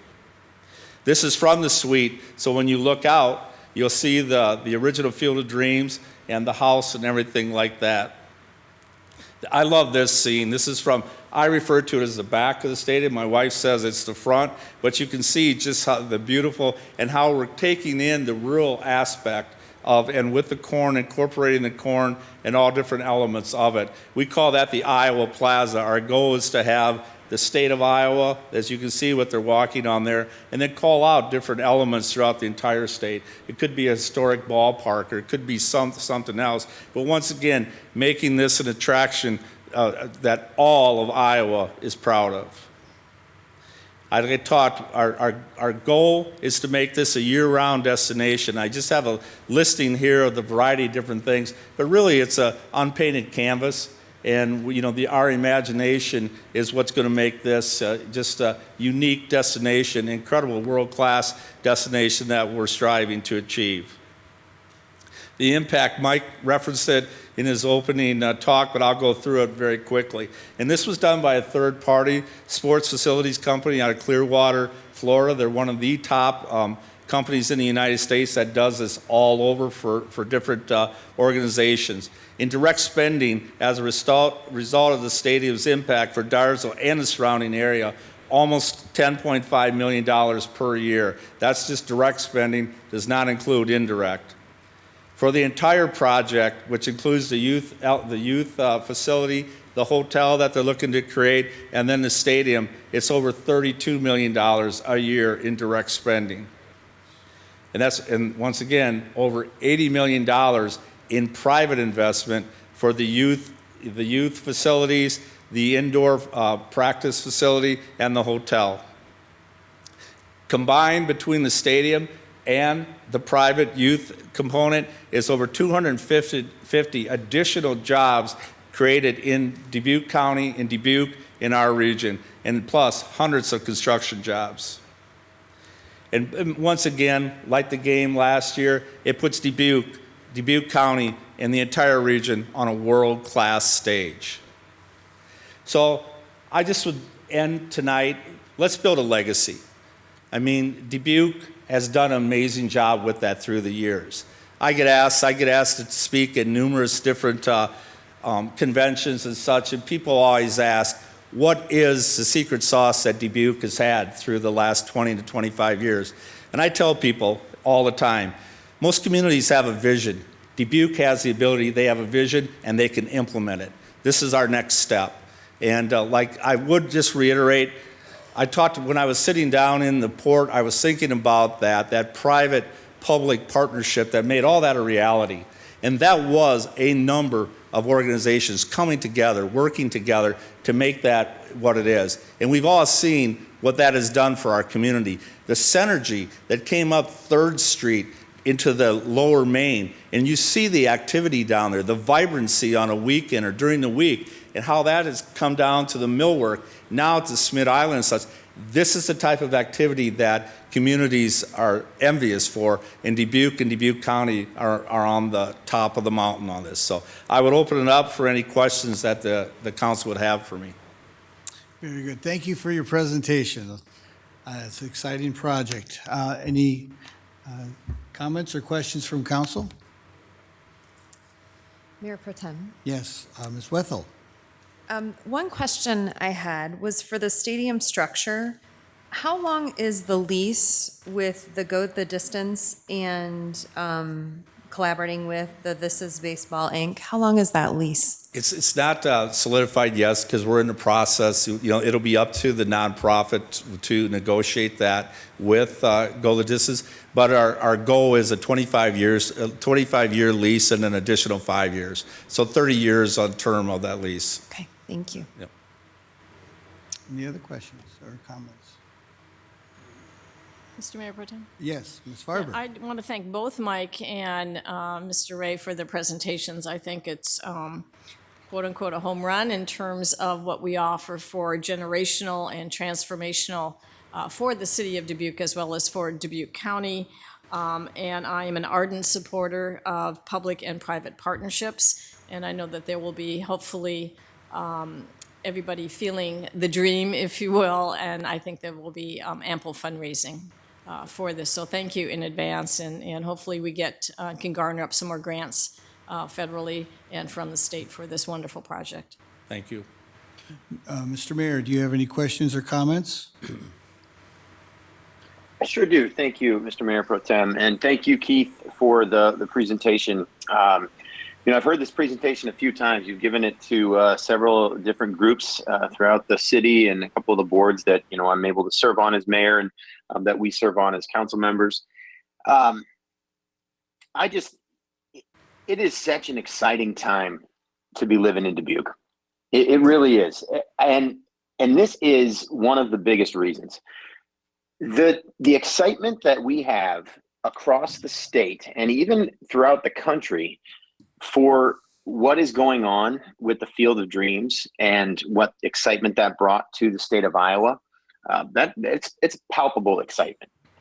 And that is incredibly important for us to recognize, because I do believe that Mr. Van Milligan is right about this, that this is a generational, transformational project.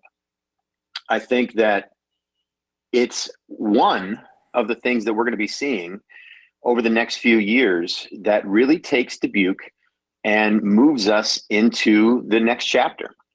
And I think that this is an absolute investment in our future. I know it's unorthodox. I know it's something that really it's outside the box as far as, you know, providing funding in this way. But at the same time, it is still an investment. That's what it is. It's not extra money that we just found somewhere. It's money that we're investing in a very specific way. And I really actually think the taxpayers are going to be seeing a return on this And even if it's short of what the projections are that Mike read to us in his memo, it's still a ton of money that we seeing coming back into our community in terms of investment. But it's not even just about the money. It's a huge part of it, but it really is about what it means to live where we are and what it means to be us, to be Dubuque, to be the Dubuque region. I think this helps us get our identity straight into the future, and really, I think that this is a major investment for us that we definitely need to move forward with. We've seen this coming for a while. We knew that the project was moving along. We saw Dubuque County step in. We saw the city of Dyersville step in. We see our need to put our investment on the table to be able to be a part of this, because we are a major part. And I think this year people are going to see that very directly. There's all kinds of great stuff planned to see, people coming into Dubuque during the week of the Field of Dreams game. So I'm very supportive of this. I know we've had some folks that have reached out to us that have said that they're not supportive. But I've also had other people reach out and say that they are. Sitting where we're sitting and seeing all these details put together, this is something that I definitely support. And I'm very excited about it. Thank you. Thank you, Mr. Mayor. Before I have comments, could you answer some of the questions that were raised tonight? Sure.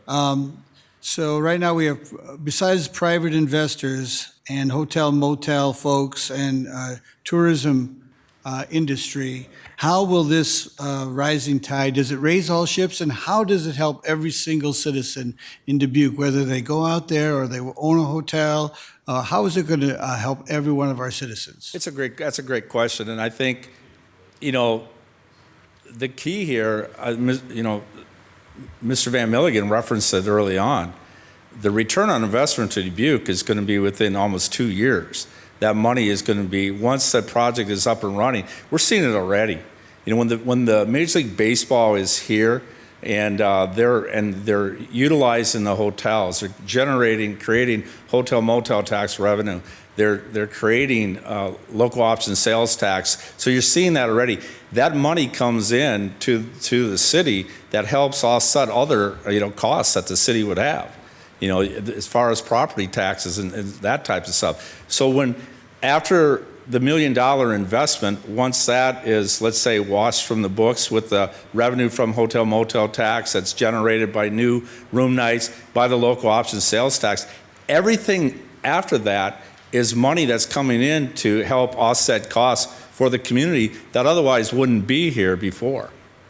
Thank you. Mr. Mayor, Yes, Mr. Van Milligan. Expand on that.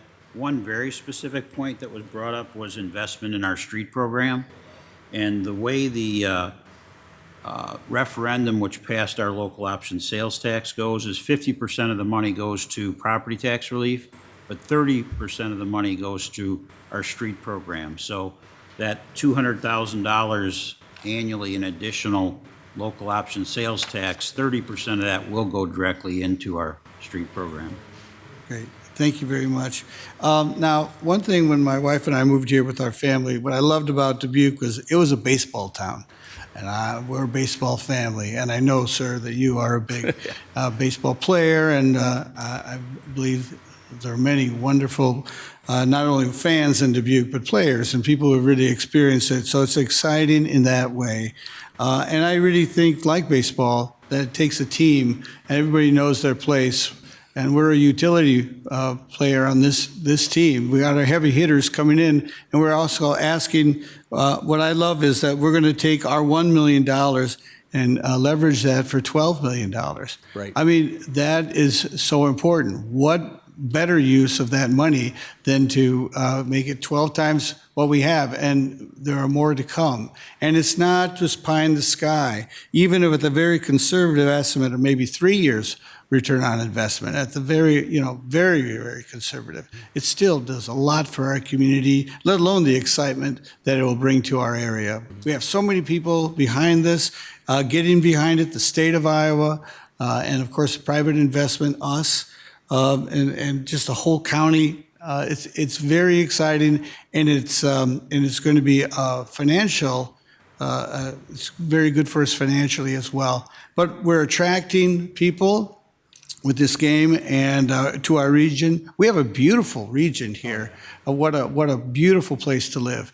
That game just showed people that the people, we have so many folks who are just down home goodness here in Iowa, and I'm not making that up. They're just great people out in the country, out in the county, in the city of Dubuque. People see that now. I think we are going to be much more attractive to people who just fly over, and this is a place to grow right here, Dubuque, Iowa. So I'm fully intending to support this enthusiastically. Mr. Jones? Yes, sir.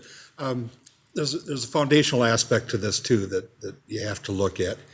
Every employer in Dubuque is worried that they're having difficulty meeting their employment goals, finding enough people to work. Well, how do you grow that number of people available for employment?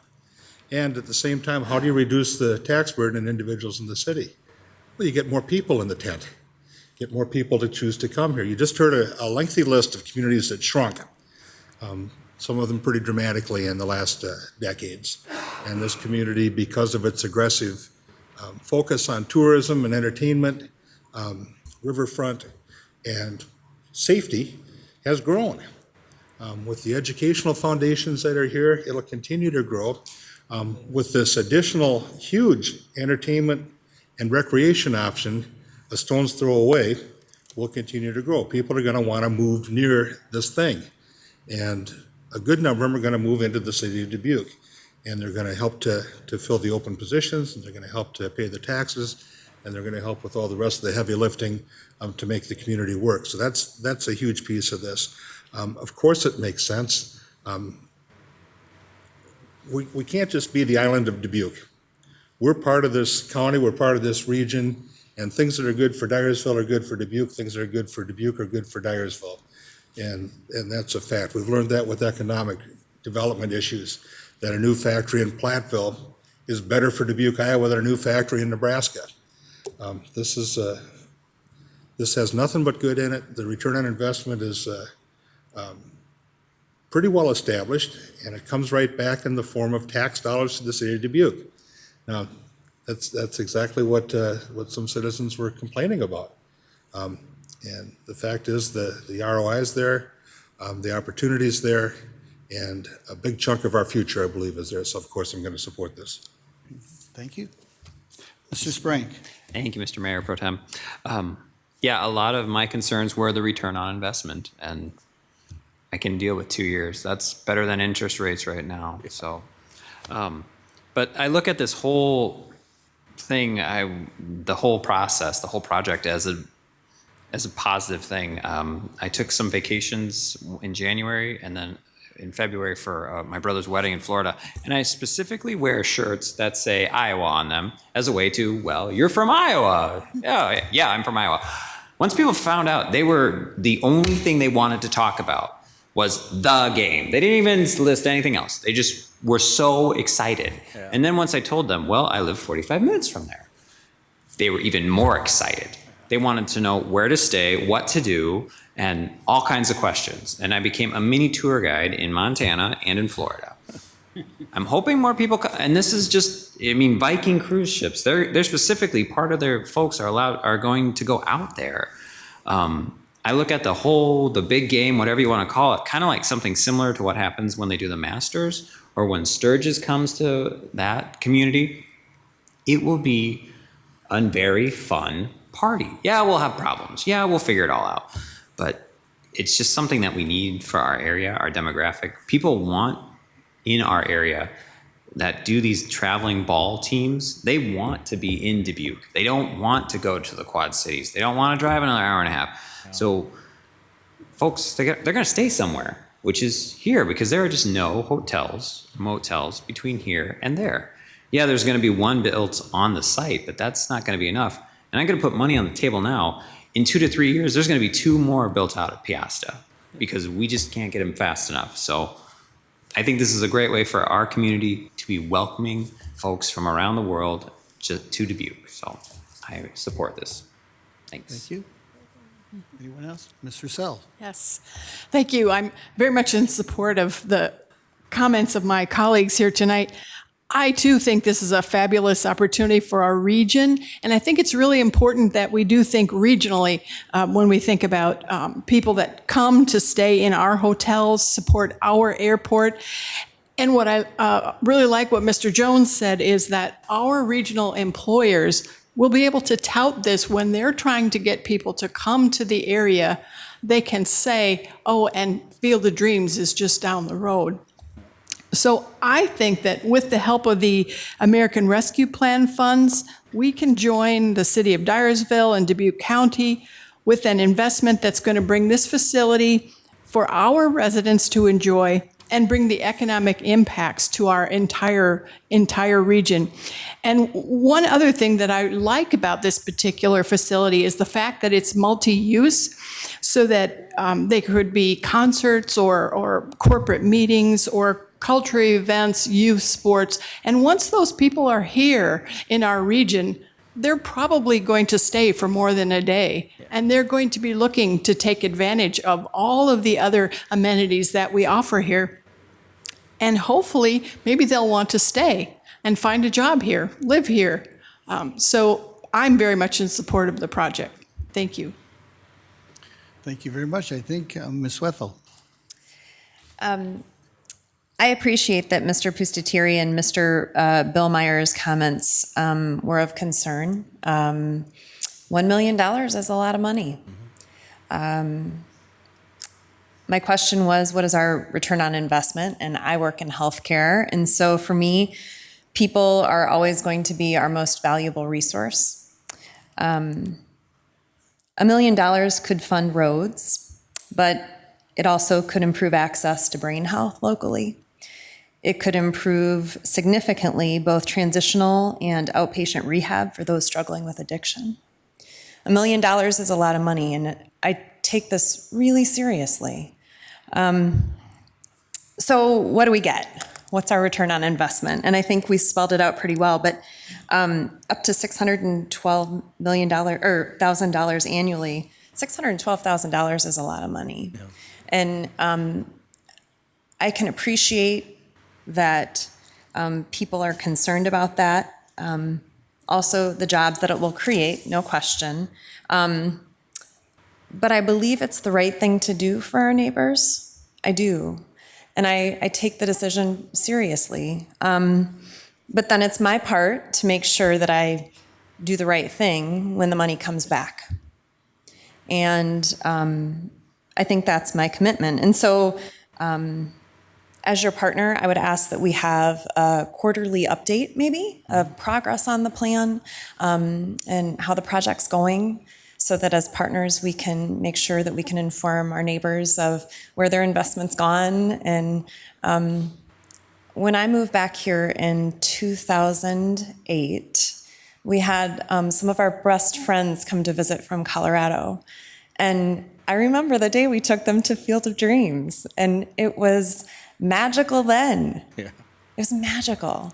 Yeah. I have a picture of my big pregnant belly coming out of a cornfield, and I still have it in my daughter's room. Yeah. And so I am going to vote in support of it, but I want my neighbors to know that I take the investment and consideration seriously, and I've thought a great deal about it. Okay, thank you. All right, thank you very much. Mayor Pro Tem. Yes, Mr. Jones. Just procedurally, the motion that was made was not to approve the money, it was to approve the presentation, if I remember right. Yes, so Ms. That Farber. needs to be fixed. Should we approve the money, a check doesn't immediately get written. Mike's got to do some work, and we've got to negotiate where we fit into the not-for-profit or where it fits into how it look. Will there be additional, will that come back to council then for final approval?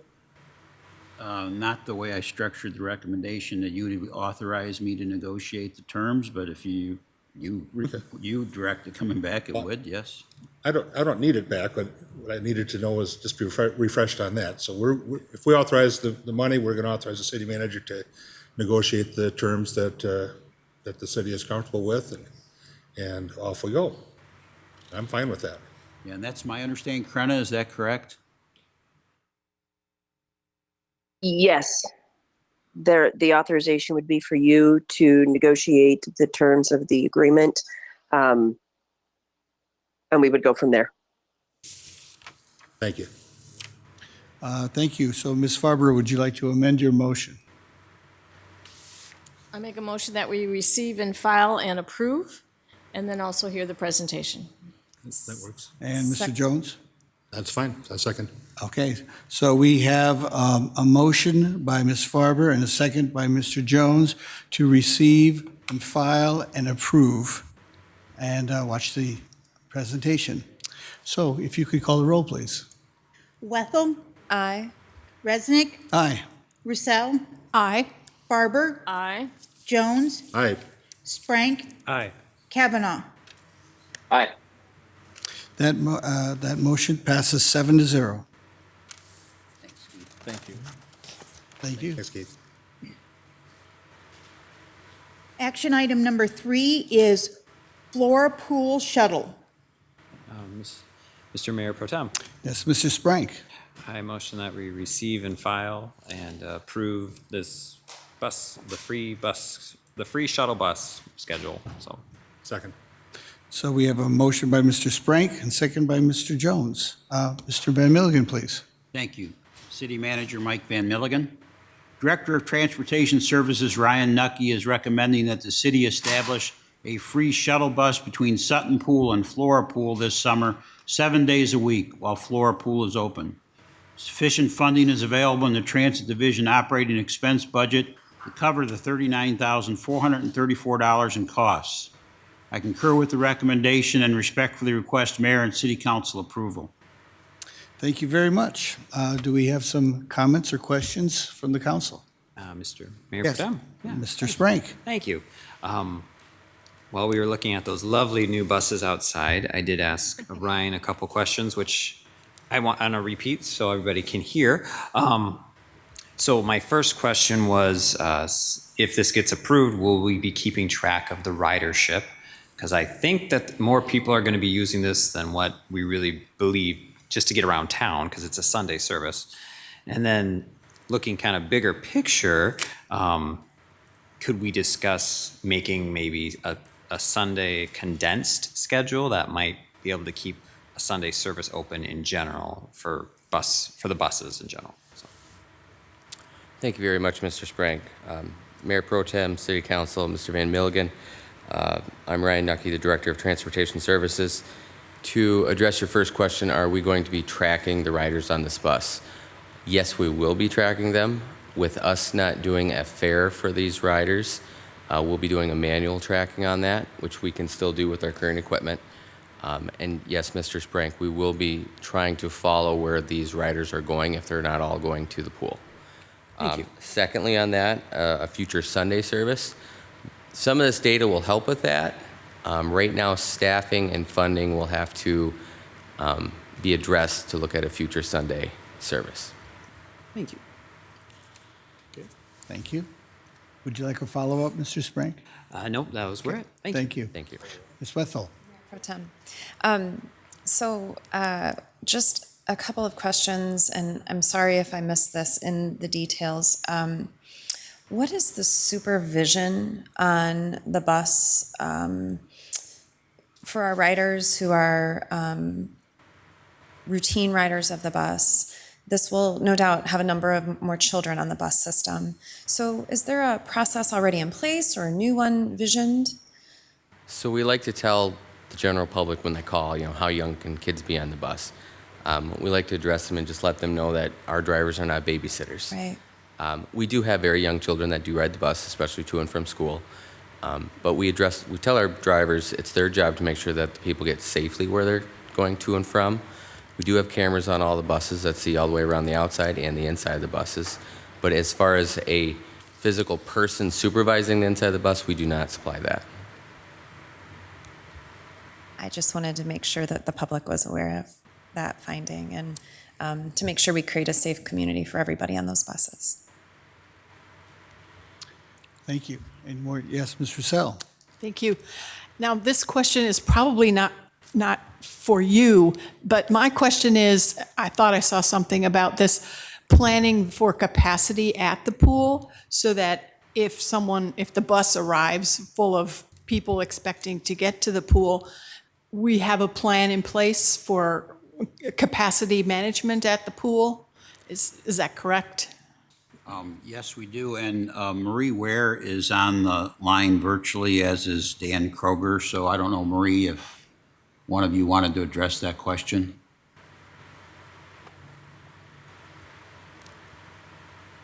Sure, I'll have Dan address that. Hi, thank you. Dan Kroger, Recreation Division Manager. Yeah, we are working out logistically or some operating potential operating changes if we do see an issue with capacity. I can say last year when we did our alternating schedule, there essentially was one pool that was open on a daily basis for open swim, and there were very few times that we had capacity issues.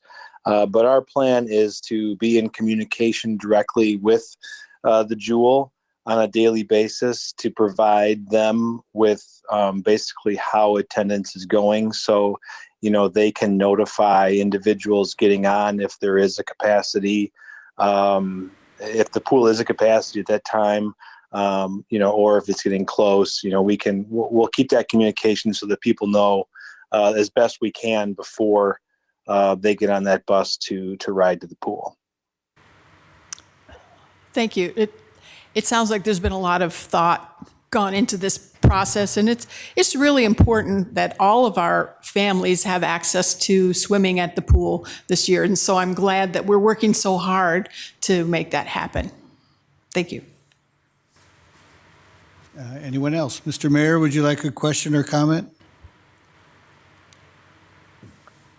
Thank you, Mr. Mayor Pro Tem. I don't think I have any further questions. I think my colleagues have gotten those answered, so I appreciate that. I guess I'll just comment that I have talked to a number of people who are disappointed in this situation, and I would just reiterate what I say to them when I'm talking is that we all are. We wish that it was different. There's a reason we have two pools in the city of Dubuque, and we know that it's part of everybody's summer. So it's extremely unfortunate that we're in this situation, but I do know that our staff has worked hard to do everything they can to try and avoid this and do everything that they can to try and make the best out of the situation once we realize that this is what we have to do. So I want to thank Ryan for all the work in the transportation department putting this together and the collaboration that he has had with our leisure services with Marie and Dan. So thank you to everyone for working on this. All right, thank you. Could you tell me how much admission is to the pool? Dan Kroger, Recreation Division Manager. It's $2 for a youth and $4 for an adult. And then we will also be selling punch cards like we did last year, which are actually daily admissions at a reduced rate. So it ends up being $2 per person across the board for those punch cards. Thank you.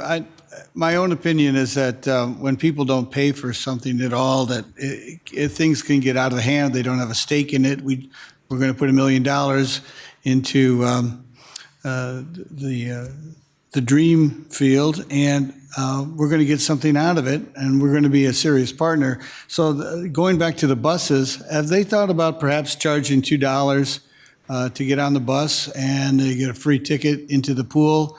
If they do that, then they put the money up front and they're paying for the package. I don't know. Maybe it's been considered, but they get a free bus ride and it goes to the park. And even if they don't go to the pool, they enjoy the park. There's nothing wrong with that. But it is meant for people going to the pool. So if they pay for their pool ticket when they step on the bus, I think you'd probably be, they're going to mind their manners and pay attention to how other bus riders are dealing with them, because most I hear from the other bus drivers that say kids can be unruly, and we all know that to be true. So has that been considered and ruled out? Just not a good idea? Mr. Mayor Pro Tem Mike Van Milligan, the city manager. Yes. So while we didn't consider that specific set of circumstances, you have to remember that youth in our community ride the bus for free now. Is that correct, Ryan? As long as you have your school ID, I believe it is.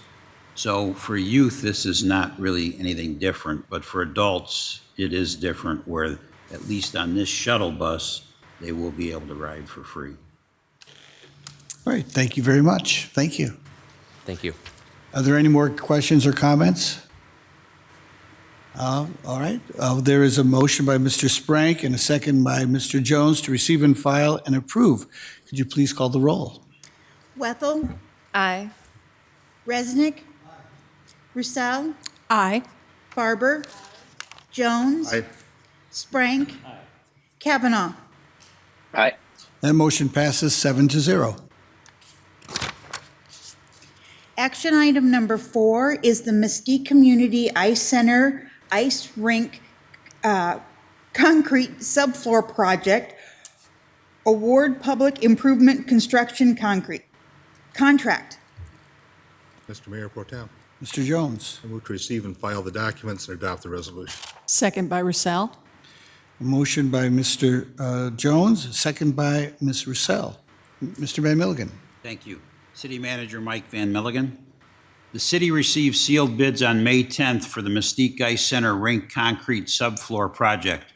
Ports and Construction submitted the low bid in the amount of $379,000. This bid amount is 8.3% above the revised estimate of probable cost. The increased costs correlate with the overall price increases nationwide for materials, labor, and equipment, with the most significant increases being related to items impacted by high steel prices. The Iowa Department of Transportation Price Trend Index for Iowa highway construction documents an overall 31.8% increase in bid prices received in the first quarter of 2022 when compared to the average prices seen throughout 2021. Assistant City Engineer Bob Schissel recommends contract for the Mesquite Ice Center Rink Concrete Subfloor Project be awarded to Ports and Construction in the amount of $379,000. Sufficient funds are available in the budget for this project. I concur with the recommendation and respectfully request Mayor and City Council approval. Thank you very much. I'll bring it to the table for discussion or questions. Seeing none, we have a motion to receive and file and adopt the resolution. A motion by Mr. Jones and the second by Ms. Roussel. If you could call the roll, please. Wethel, Aye. Resnick, Aye. Roussel, Aye. Barber, Aye. Jones, Aye. Sprank, Aye. Kavanaugh. Aye. Motion carries 7-0. Action item number 5 is Mesquite Community Ice Center Settlement Remediation Project, Award Public Improvement Construction Contract. Mr. Mayor Pro Tem. Yes, Ms. Farber? No, sorry, is it Ms. Roussel? You're sitting too close to each other. I move to receive and file and adopt the resolution. Second by Farber. Thank you very much. Mr. Van Milligan. Thank you. City Manager Mike Van Milligan, and we got a little better news on this bid. Assistant City Engineer Bob Schissel is recommending City Council adopt a resolution awarding the public improvement construction contract for the Mesquite Ice Center Settlement Remediation Project to Keller North America Incorporated in the amount of $1,822,443. Keller North America, formerly known as Hayward Baker, is the world's largest geotechnical specialist contractor. Keller has the expertise to perform non-destructive deep foundation installation and stabilization techniques and applications. City staff is confident in the knowledge and capabilities of the Keller team to successfully complete the settlement remediation work. The estimated cost for this project was between $2 million and $3.5 million. With this bid award and engineering and consultant services, the project costs are $1,822,443. I concur with the recommendation and respectfully request Mayor and City Council approval. Thank you. Any questions or comments from council? Hearing none. If you Mr. could- Mayor, I'm going Yes. to have to actually correct myself on, I used the same number in both of those references, the $1,822,000, and that's actually the bid award amount to Keller. If you add in those other costs, it's a little higher than that, and I don't have the number. I think it's $1,893,953. So I just wanted to correct my second number. Thank you for reading that into the record. Now, if you would, please call the roll. Because we have a motion to receive and file and adopt the resolution, the motion was made by Ms. Roussel and seconded by Ms. Farber. Wethel? Aye. Resnick? Aye. Roussel? Aye. Barber? Aye. Jones? Aye. Sprank? Aye. Kavanaugh? Aye. The motion passes 7-0. Action item number 6 is amendment to the Radford Road amended urban revitalization area plan. Mr. Mayor Pro Tem, Mr. Jones. I move to receive and file the documents and adopt the resolution. Second by Sprank. Thank you very much. We have a motion and a second. Mr. Van Milligan.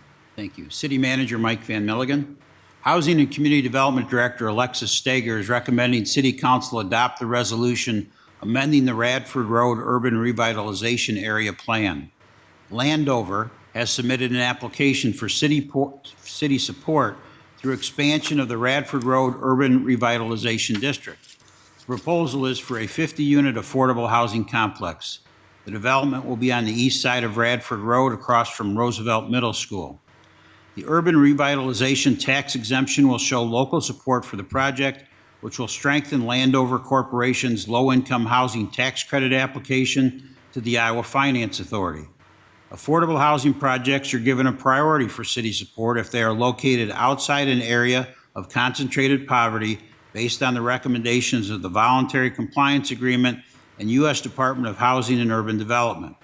The amended Radford Road Urban Revitalization Area is outside the area of concentrated poverty and therefore meets this objective. I concur with the recommendation and respectfully request Mayor and City Council approval. Thank you, Mr. Van Milligan. Any comments or questions from council? Hearing none. If you, we have, let me say this correctly, we have a motion from Mr. Jones and a second by Mr. Sprank to receive and file and adopt the resolution. Wethel? Aye. Resnick? Aye. Roussel? Aye. Barber? Jones? Aye. Sprank? Aye. Kavanaugh? Aye. Motion passes 7-0. Action item number 7 is amending tax increment ordinance 37-21 for the Dubuque Industrial Center Economic Development District as amended by versions 2022.1 and the amended and restated plan. Mr. Mayor Pro Tem. Yes, Ms. Roussel. I move to receive and file and further move that the requirement that a proposed ordinance be considered and voted on for passage at 2 council meetings prior to the meeting at which it is to be finally passed be suspended. Second. Okay, thank you very much. Yes, we have a motion and a second. Mr. Van Milligan. Thank you. City Manager Mike Van Milligan. Economic Development Director Jill Connors is recommending City Council adoption of an ordinance amending the most recent ordinance, 37-21, for the Dubuque Industrial Center Economic Development District.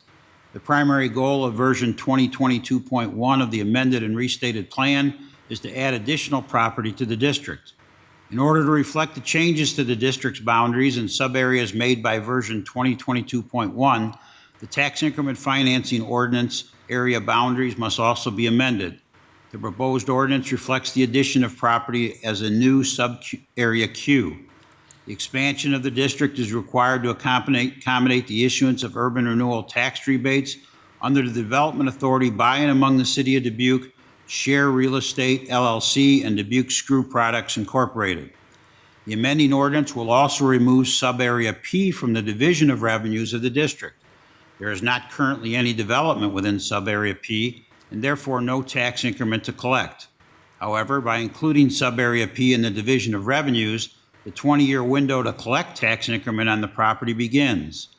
In removing sub-area P from the division of revenues, a new 20-year window for tax collection may be implemented when there is actual development on the property. Sub-area P will still remain within the district. I concur with the recommendation and respectfully request mayor and city council approval. Thank you very much. Do we have any questions or comments on this? Ms. Roussel made the motion and Mr. Jones seconded to receive and file and waive the 3 readings. Please call the roll. Wethel, Aye. Resnick, Aye. Roussel, Aye. Barber, Jones, Aye. Sprank, Aye. Kavanaugh. Aye. That motion passes 7-0. Mr. Mayor Pro Tem, Yes, Ms. Roussel. I move final consideration and passage of the ordinance. Second. Okay. A motion by Ms. Roussel and a second by Mr. Jones to have final approval. Please call the roll. Wethel, Aye. Resnick, Roussel, Barber, Aye. Jones, Aye. Sprank, Kavanaugh. Aye. That motion passes 7-0.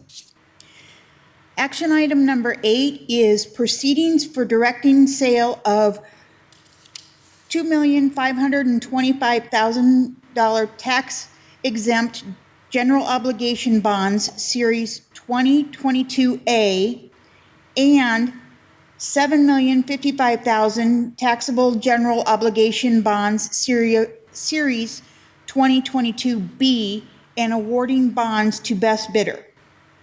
Mr. Mayor Pro Tem, Yes. I make a motion to receive and file and adopt the resolutions. Thank you. Second by Roussel. All right. We have a motion and a second to receive and file and adopt the resolution. Mr. Van Milligan. Thank you. City Manager Mike Van Milligan. Director of Finance and Budget Jennifer Larson recommends City Council approval of the suggested proceedings for directing sale of the $2,525,000 of tax-exempt general obligations bonds, Series 2022A, and $7,055,000 of taxable general obligation bonds, Series 2022B, and awarding bonds to the best bidders. The bond sale was held today at 10 a.m., and we have Tiana Pooler from our bond advisor and Finance and Budget Director Jennifer Larson here to tell the mayor and city council the results of that.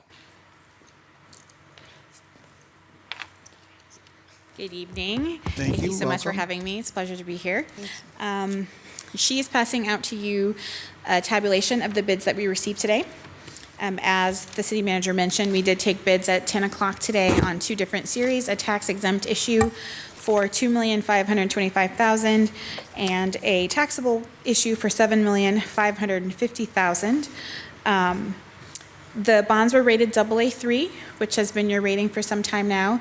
Moody's cited the city's growing tax base and healthy reserves as positives.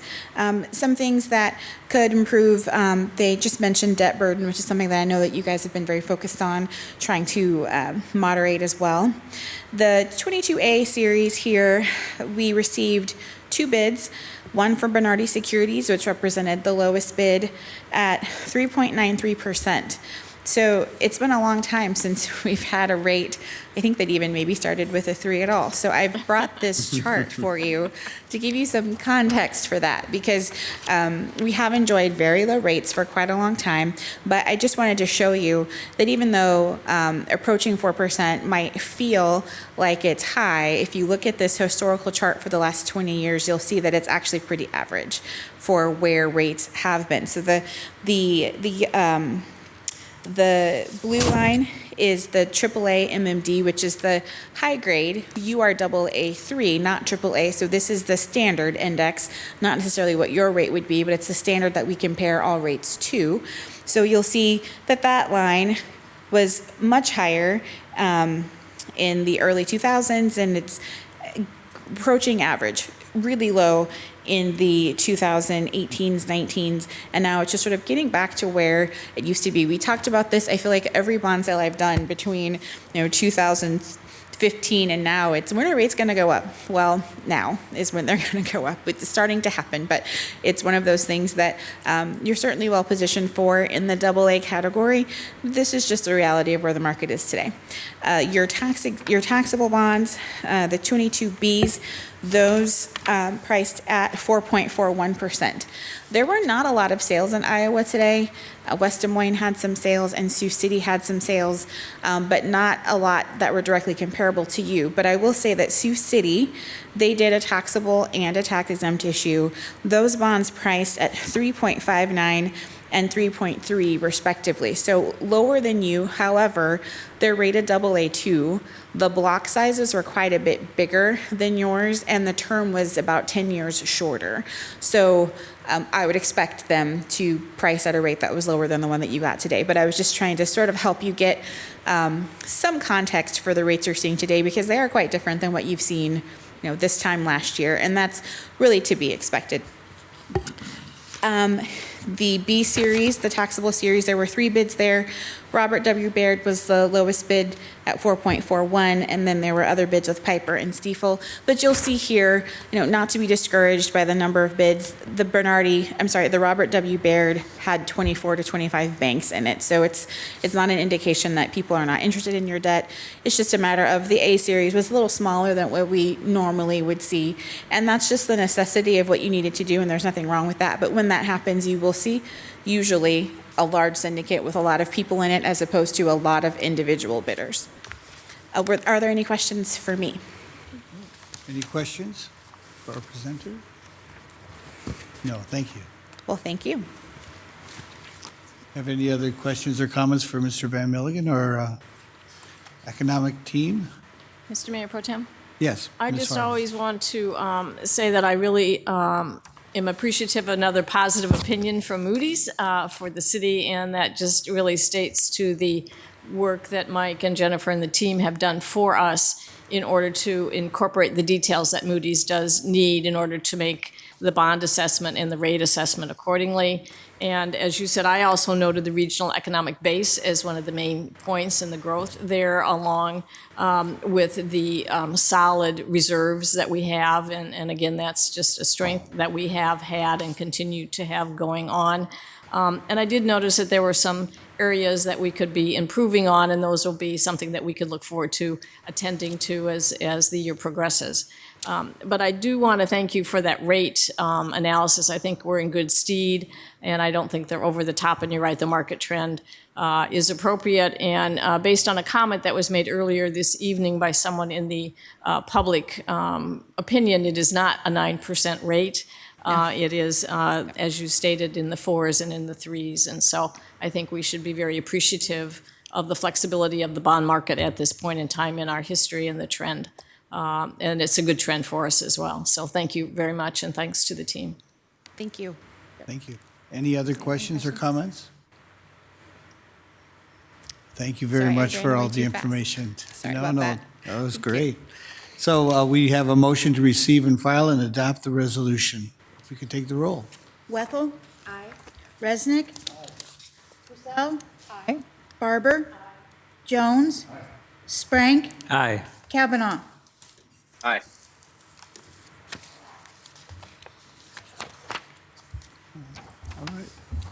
Next on the agenda are council member reports. Yes, do we have some council member reports? Mr. Mayor Pro Tem. Yes, Mr. Jones. I wandered down to the presentation for the dedication of a plaque along the Riverwalk to Jean-Paul Cardinal, who was a Midwesterner, who was the Midwestern Paul Revere in many people's eyes. He jumped in a canoe and escaped British custody and paddled all the way to St. Louis to warn people of the portending British invasion trying to gain control of the Mississippi River. And this was put on by the Sons of the American Revolution, which I'd never really heard much of. But I guess if there's daughters of the American Revolution, there are also sons. And it turns out there's also a Children of the American Revolution group for youth that evolved into that. Had a very nice ceremony and a piece of Dubuque history I was not aware of. And the actual marker, there are a series of these informational kiosks, I guess I'd call them, or displays for various events. And this particular one is just up the hill and south of Stone Cliff, if you're walking that way. It's also the cover picture on that document that I sent out to everybody. So, interesting event. I was glad to be there. And there you have it. Thank you. Mr. Mayor, do you have a report at all? What's going on where you are? Yeah, I do. It's been a little rainy, but no, I do. Thank you very much for the moment here. I want to give you a heads up about some of the things we have going on, here in Washington, D.C. for the next few days. I was very honored to be invited by the National League of Cities in partnership with the Bipartisan Policy Center and the National Association of Counties to be a part of a national panel this morning talking about disaster mitigation, specifically with FEMA. And then also have another panel on Wednesday talking about best practices with infrastructure, because this is Infrastructure Week, and that's kind of what all the conversations are about here. And we have a very ambitious schedule. I was able to travel here with our Director of Strategic Partnerships, Terry Goodman, along with our Director of the Office of Shared Prosperity and Neighborhood Support, Anderson Sansey. We're going to be talking to our entire congressional delegation, the Intergovernmental Affairs Office in the White House, and several other departments to talk about transportation, hazard mitigation, broadband, cybersecurity, AmeriCorps, and actually more. Somehow we're fitting more in. So a lot of the things that we've been talking about very actively here in the council, and I'm bringing all those thoughts here with me as I have these discussions. So I appreciate this opportunity to do this, but it is definitely a great investment of time and energy to make sure that we're making the right investments in Dubuque. Great, and thank you for your service, Mr. Mayor. I have a couple things quickly. This morning, I was at the Midwest Gang Investigators Conference, giving a welcome. And it's great. We had more than 200 people here since 1987. It's the 7th time the regional conference has been in Dubuque. So a lot of gang investigators, and I gave a welcome, but I also the person who was there, who was supposed to be there to sing the national anthem, couldn't be there. So at 8 in the morning, I cranked out a national. But I tell you, it's pretty nervous because it was very formal presentation of the colors. They came in with the drum and bugle corps, and they presented it, and then sang. And I opened my eyes, and they were still in the room. So the conference continued. The other thing I wanted to mention was that my wife and I were fortunate to go to the Dubuque Chorale 50th anniversary concert. Amazing. The Dubuque Chorale is such a wonderful group, still going after 50 years. The founder, Mr. Dennis Williams, he actually conducted some pieces. He's still such a great musician. And the Dubuque Chorale, they were all about arts and culture before arts and culture were cool here in Dubuque, and they really started it off, and it was really great to see them going. Big crowds, a lot of choral music fans, and it was interesting. They said, "Well, how many people in the audience had been in this chorale at some point?" And of course, my wife and about 100 other people raised their hand, and it makes a big difference. This is arts that people actually, participate. We're not just watching and enjoying, but people are getting in there and participating in making art. So congratulations to them. It was wonderful. Mr. Mayor. Thank you all. Is Mr. Sprank? Yes. Thank you. This is kind of more of a public service announcement, so to speak. Fulton School, we all know, is going to be closing, but they are doing this Sunday kind of like a celebration from 3 to 4:30 at the school. So you could go back and tour the school, even if you were a child there many, many moons ago. They're letting anybody come back and see the school one last time before they decide to close it down. So, thanks. Thank you, Ms. Wethel. Mayor Pro Tem. I had the privilege to attend the NICC graduation at Five Flags this past weekend, and there's a number of graduations going on in the communities, and it's such a beautiful time for families. Also a little tearjerker here and there for families too, but I hope that everyone has safe gatherings, and I hope that our youth think about Dubuque to come home to if eventually they go away. So. Thank you. All right. Thank you very much for those council member reports.